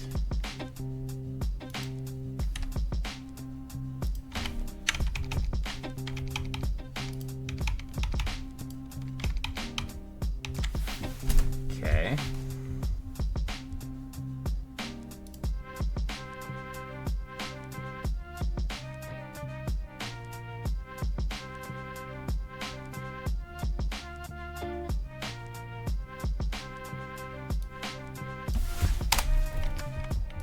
Let's just put the mouse Y in here. And let's just see what it looks like. See what we're working with here.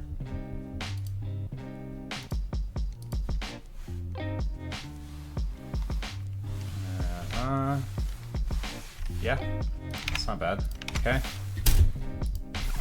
This camera transform rotate.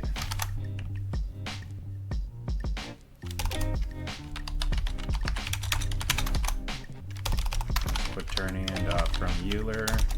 Euler, let's do a new vector 3, O, mouse Y, O.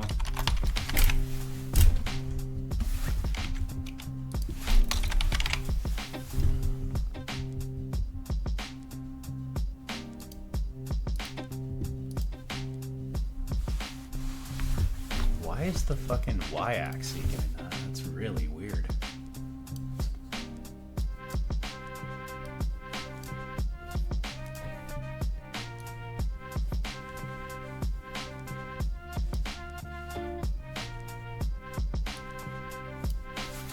Alright, that's really weird.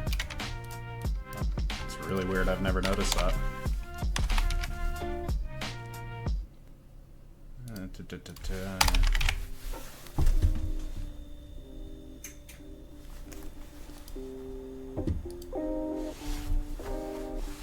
Okay, that's pretty good. So, first off, we'll set this negative here. Transform dot local rotation is equal to quaternion dot Euler of new I believe mouse X here. Or actually, we don't really care about that too much, so we can just do rotate, give it this dot transform dot right multiplied by mouse X.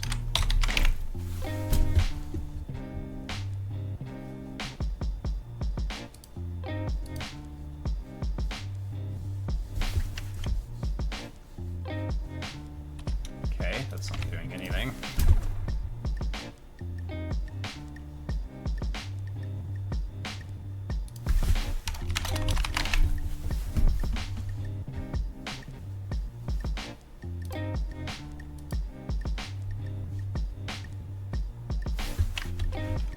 That's strange.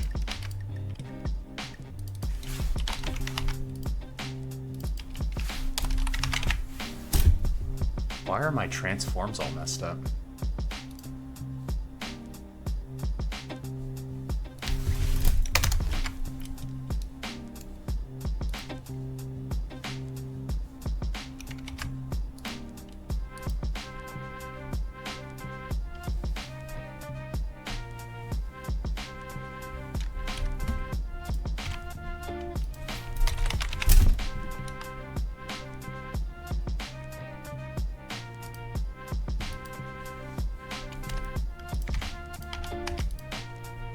Okay.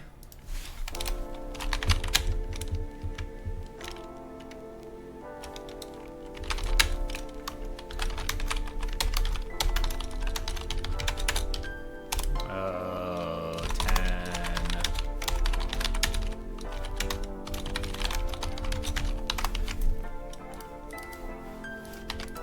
Okay, then we will do this multiplied by this dot. Rotation speed times time dot delta time, and we're gonna do this multiplied by time dot delta time multiplied by this dot look speed.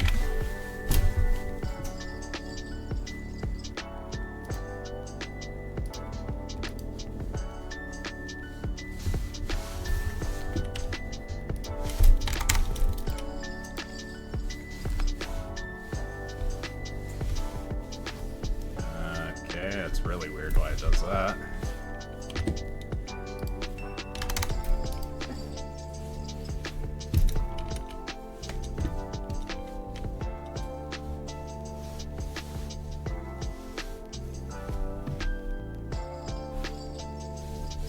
Kind of weird how it like just locks it down there.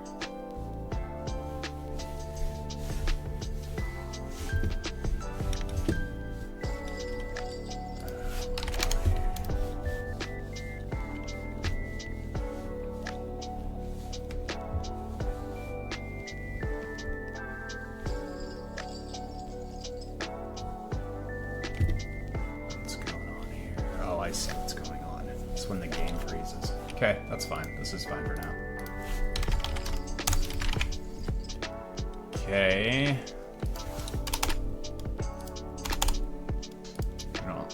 We'll just keep this for now.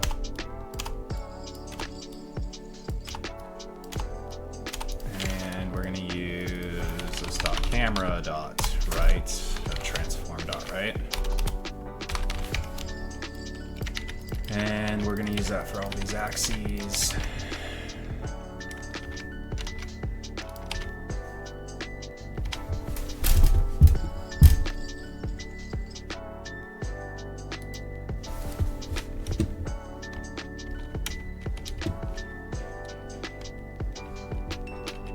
Oopsies.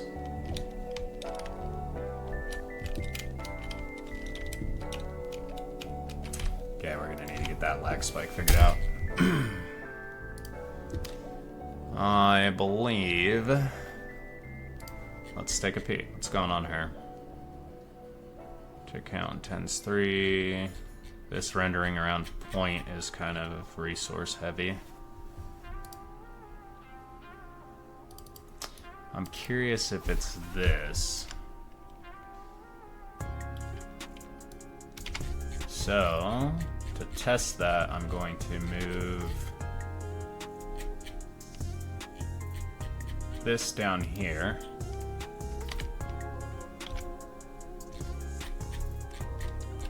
Oh, I'm sorry. Let's see here. What's going on? I'm going to run this render function. Generating... Okay. We're going to take this guy, and we're going to go up to the generate function and apply it at the end here. And then in world, I'm going to get rid of this entire ticking thing here.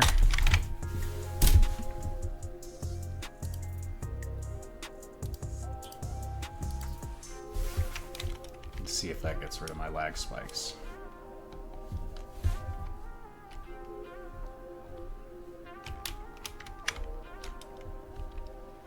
Okay, so the lag spikes are due to the ticking, probably because it's locking this.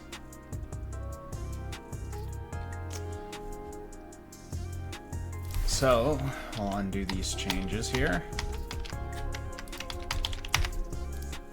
And we're gonna need to work on this tick function, because it probably shouldn't be running on the main thread.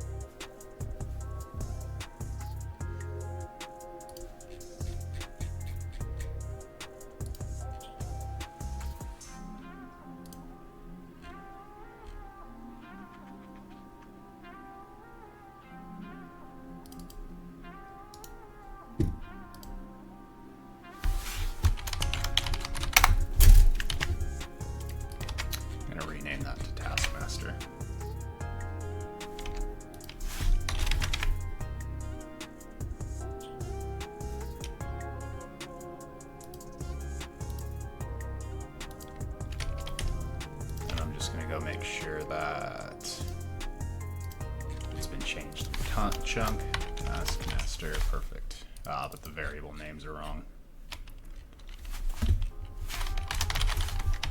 So I need to go through the entire project now and change these all.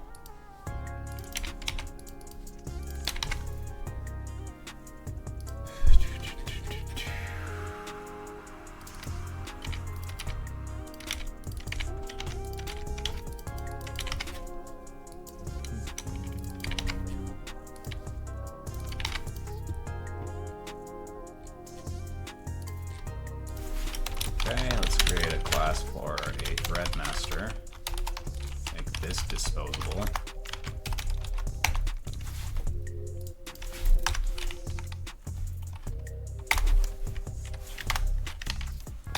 Implement this interface.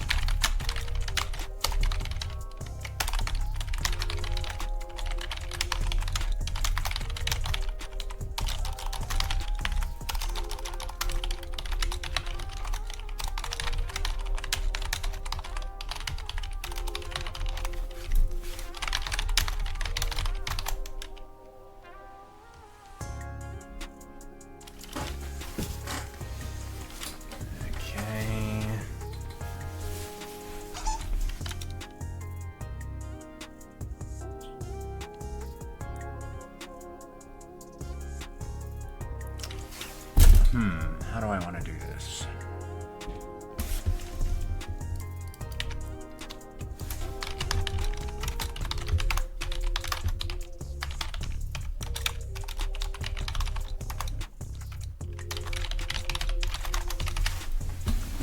Just lock that up there.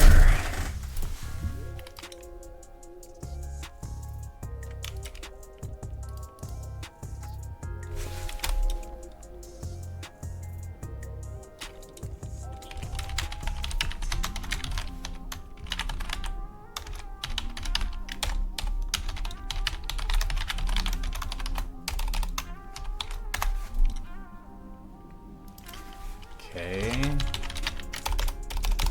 This will execute every is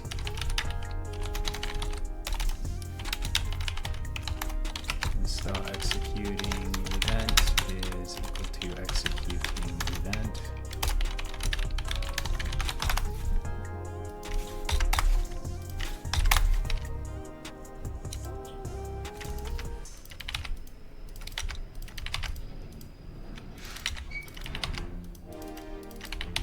And start running thread is equal to new. This dot thread tick. We'll do a while not is disposed. We'll set this dot is thread running to true. This dot is thread running is false.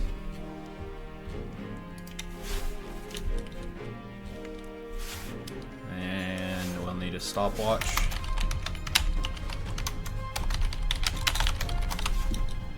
Stopwatch dot start.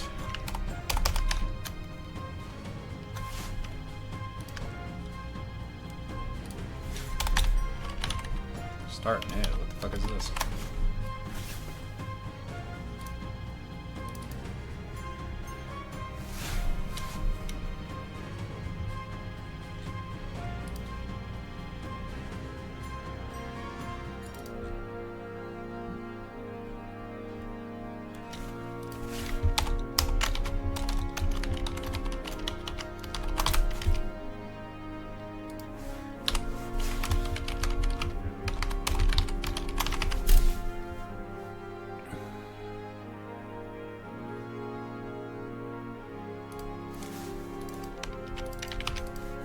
Okay. Our elapsed time is stopwatch.elapsed. Seconds.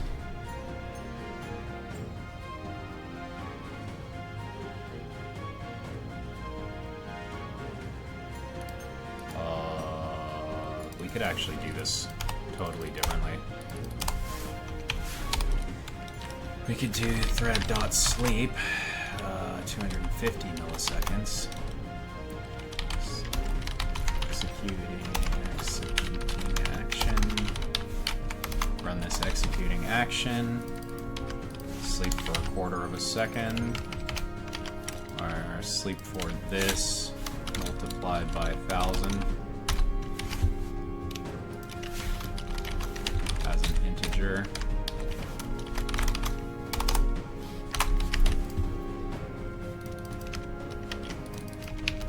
It's not the best, but it'll work.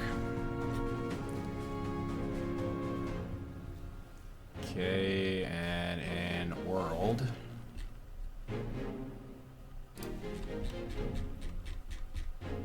I got our task master here, thread master, and we'll create a thread master.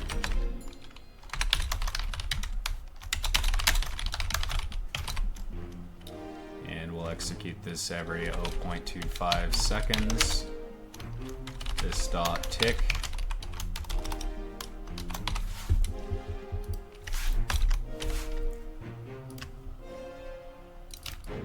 Don't need this anymore. This doesn't need to be part of iTickable. Create this guy here. Dispose.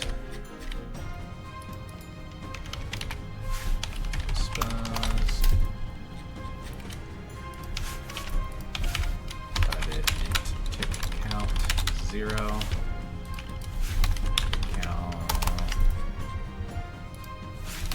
Count plus.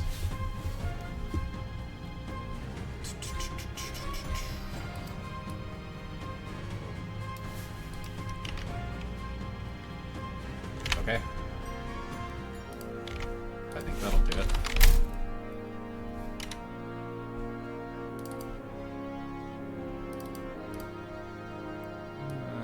This anymore.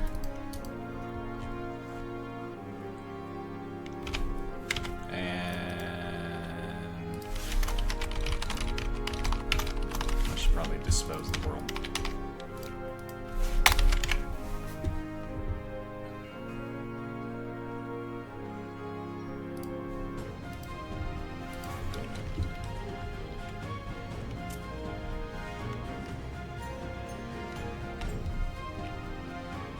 are these lag spikes still?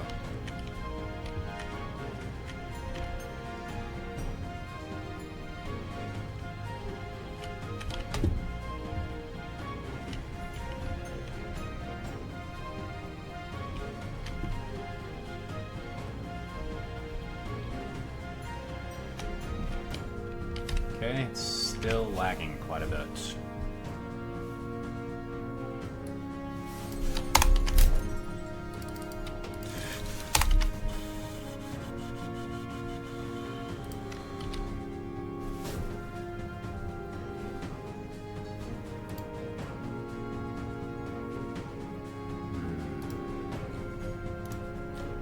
Okay.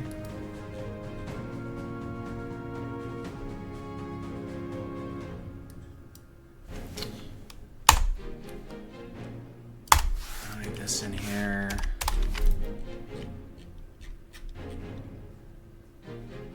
And we're gonna just go ahead and try catch this.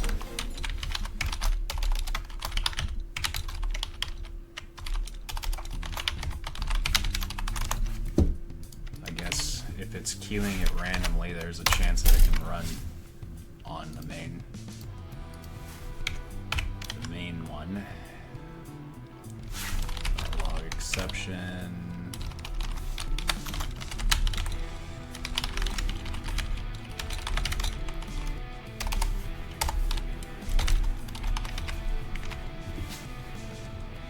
Let's see if that does anything.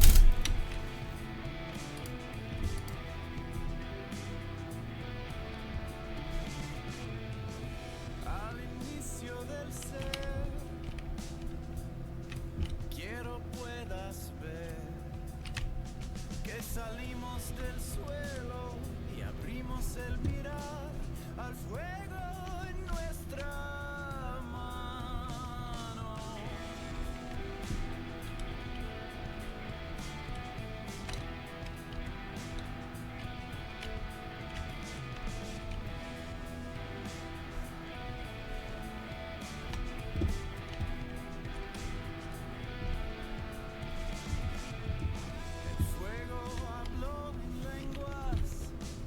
Ah, so annoying. Let's see here, what could it be? Well, I guess we're gonna have to pull it out.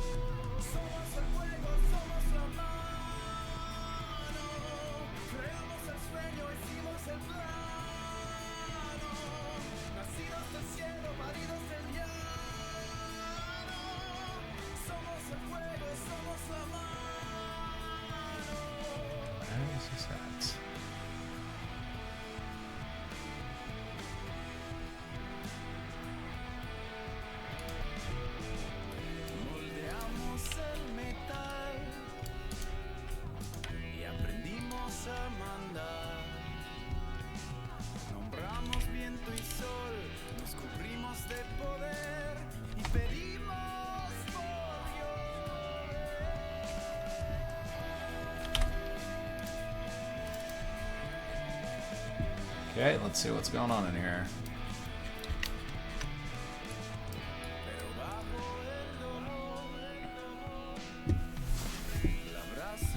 Okay, CPU usage spikes. Pretty huge spikes.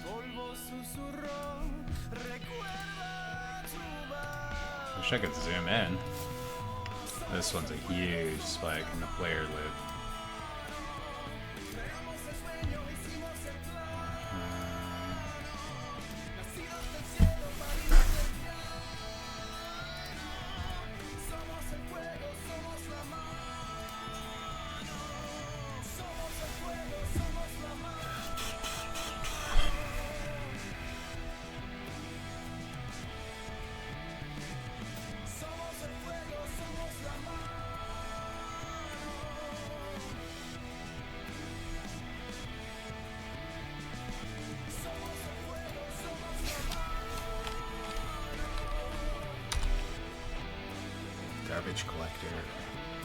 Garbage collector spikes.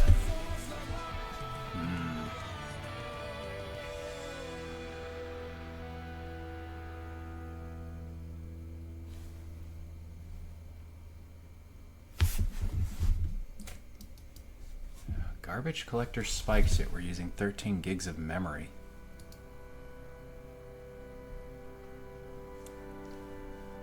Okay, well, I'm not really going to be able to do anything about the garbage collector unless we manually do it, which kind of defeats the point of this. Let's see here. Maybe we're not disposing of this correctly in here. Actually, let's look at the log here. Ooh, why are we rendering this so many times?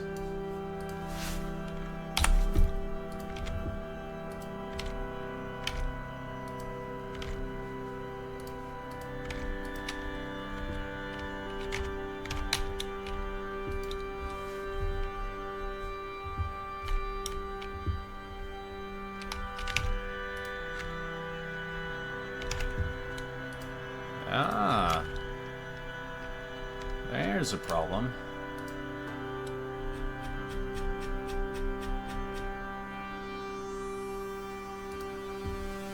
Where is 000?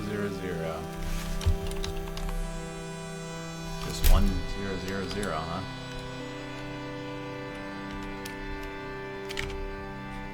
Ah, that's a major problem.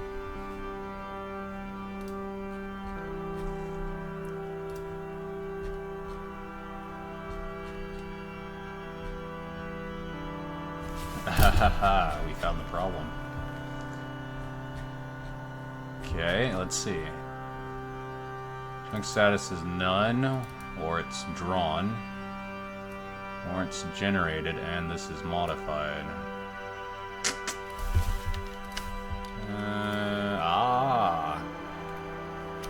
Yeah, I see.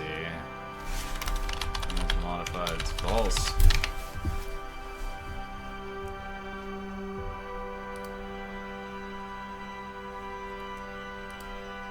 Okay, how about that?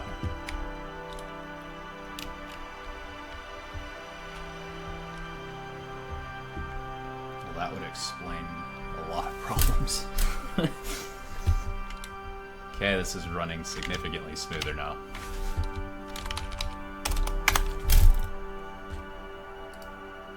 Still using around 10 gigs of memory though, that's a lot. What should I idle at?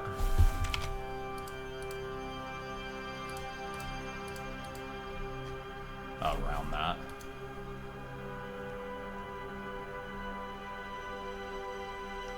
This is profiler. Let's run the profiler again.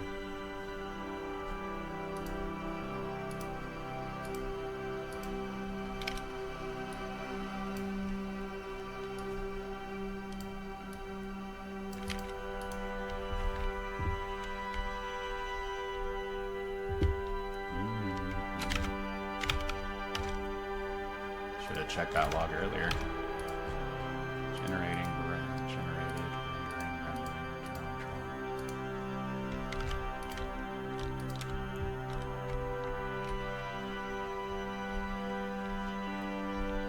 Okay, I can't really do much about that rendering spike unless I batch these chunk renderings.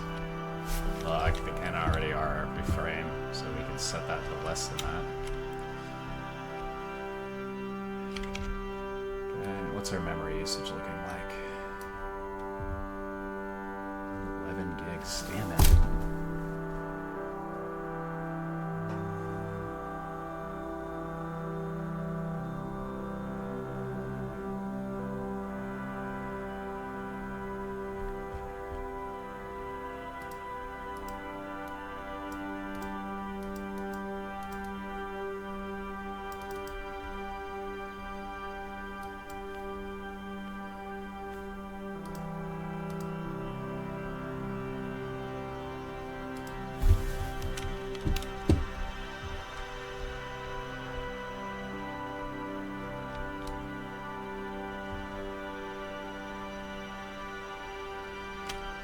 Okay, and then if we stay within this area,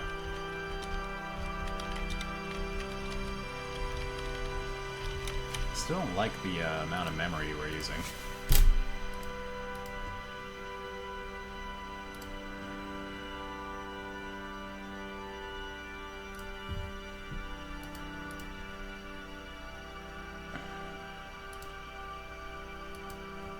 Let's get the memory profiler in here.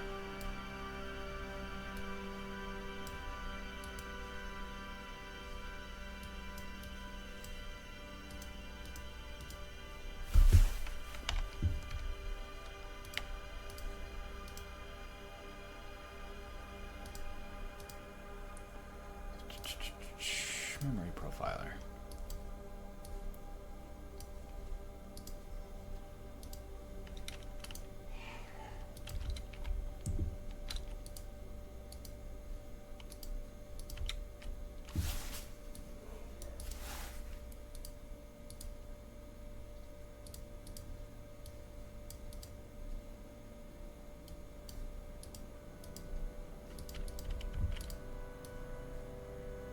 Ah.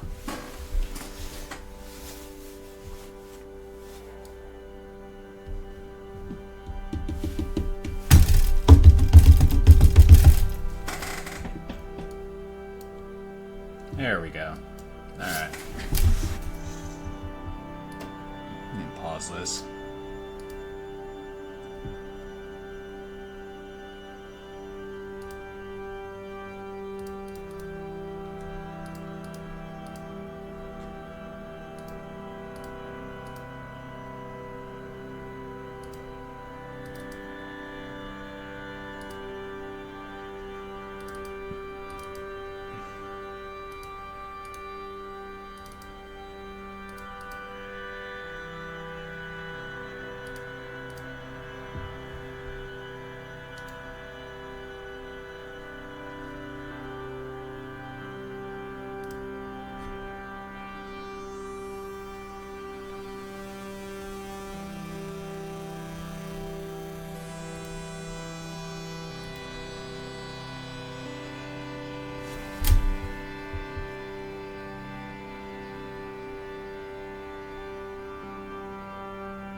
Where can I see the objects?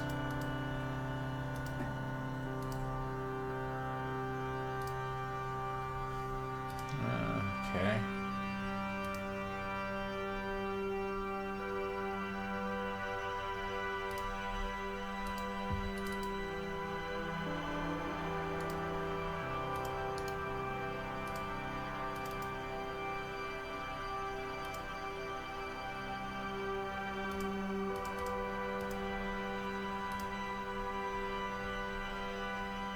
I thought there was a way to check what was using the most amount. Maybe that was in something a little bit more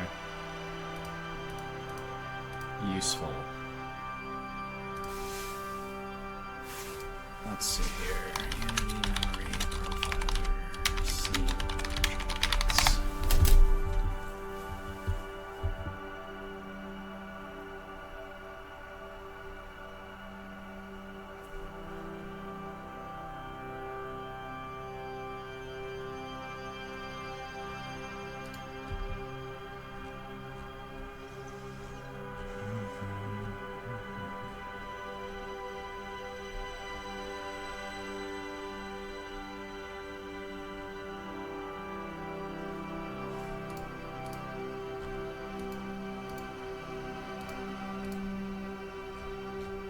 Yeah, that's not gonna do me any good.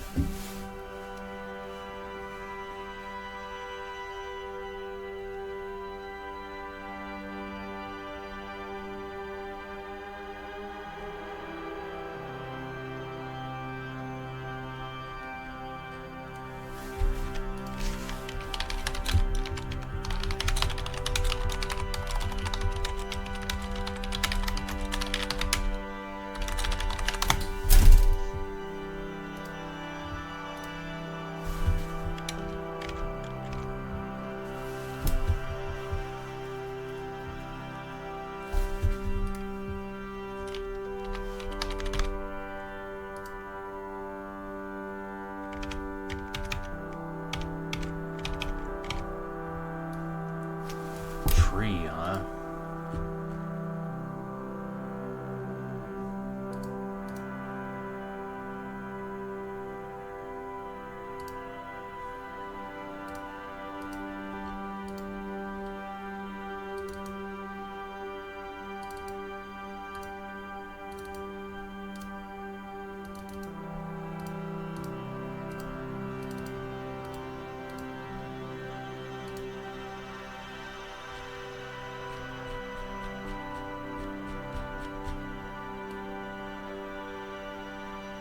Okay, alright. Private untracked memory.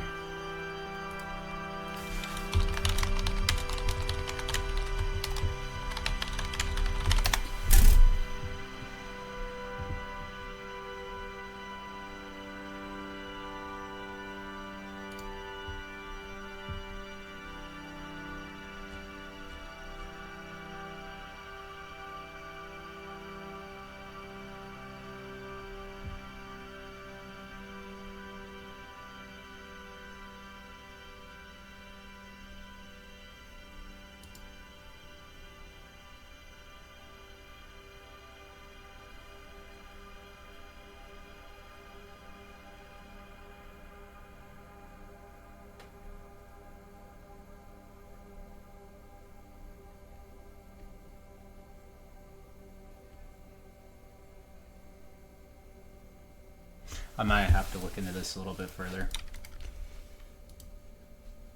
But I can just kind of probe around here and see. You can do some experiments, like if we go into world. And this render around point, if we never call this, what's our memory look like?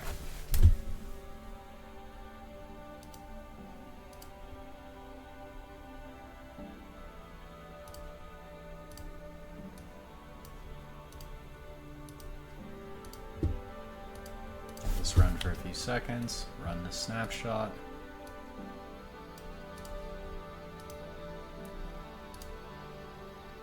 We're still using like 11 gigabytes.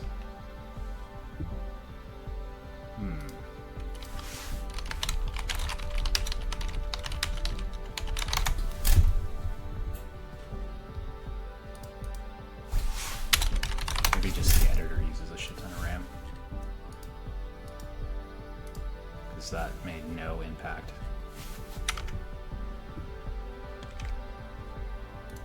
Well, there's one more trick. New scene. Let's create a new scene. And analysis, profiler. And we just run the game and see how much RAM it uses. Yeah, it's fucking, it's at 11 gigs, so it's using a shit ton. Or is that my system? No, it's Unity.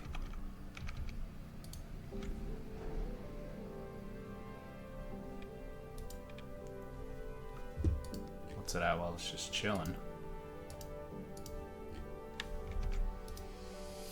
11 gigs, okay.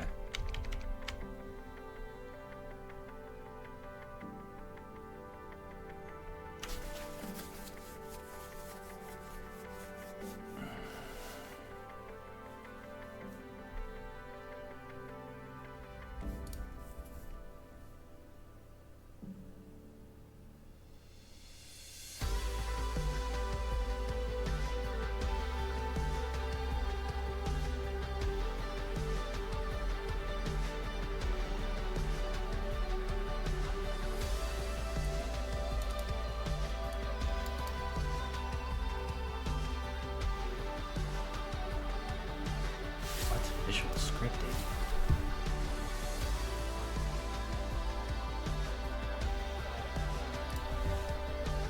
No freaking way.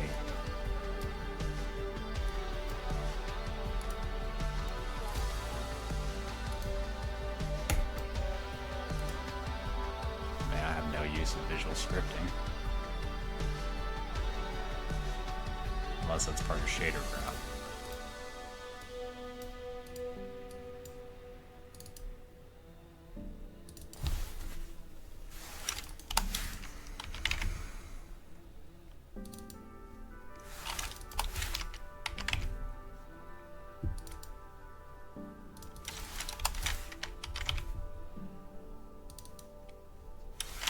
Wowzers. Shit's everywhere.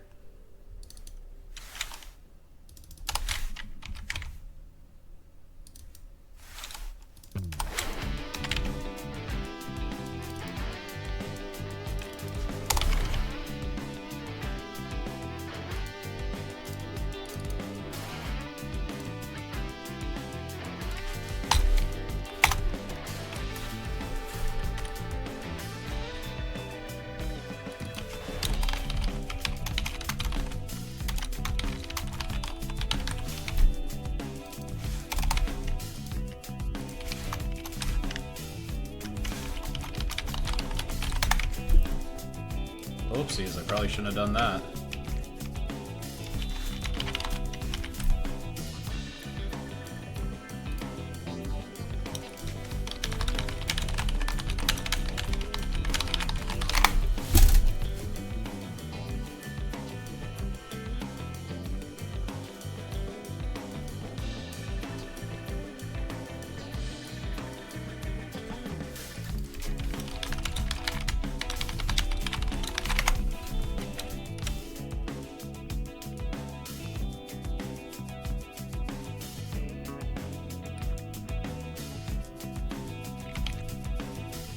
I'm just gonna go ahead and relaunch this.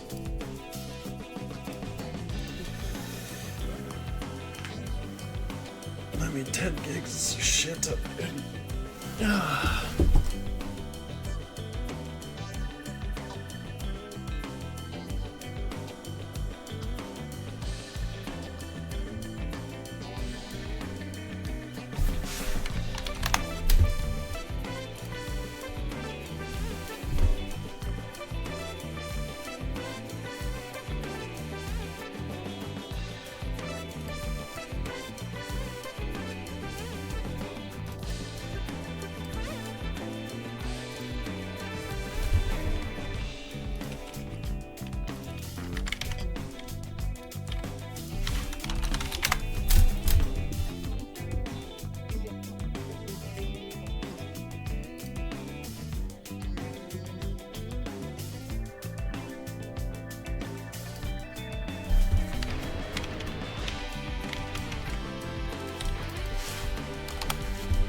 Alright.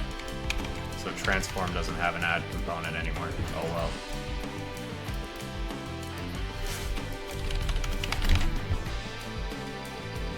What a shame.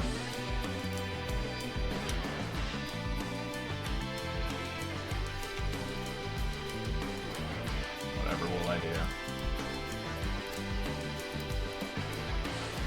Oh, holy shit, that's so much less fucking memory.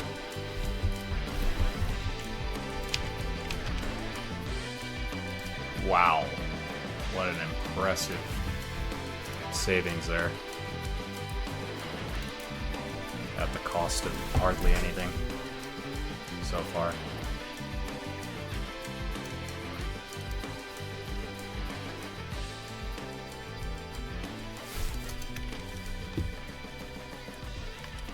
Oh, but it's not working right.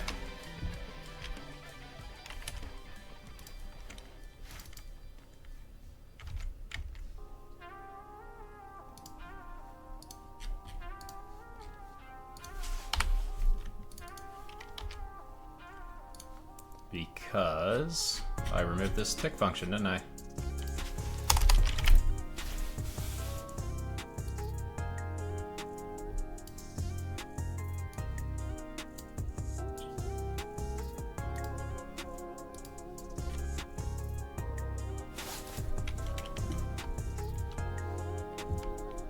Okay, now we're running at like 6 gigs with the editor open, which means the game will run significantly better. Okay, well, at the cost of no longer having transform add component and needing to get the game object, I can save myself 4 or 5 gigabytes of RAM, so I think that's good for optimizations for now. I will see you next time.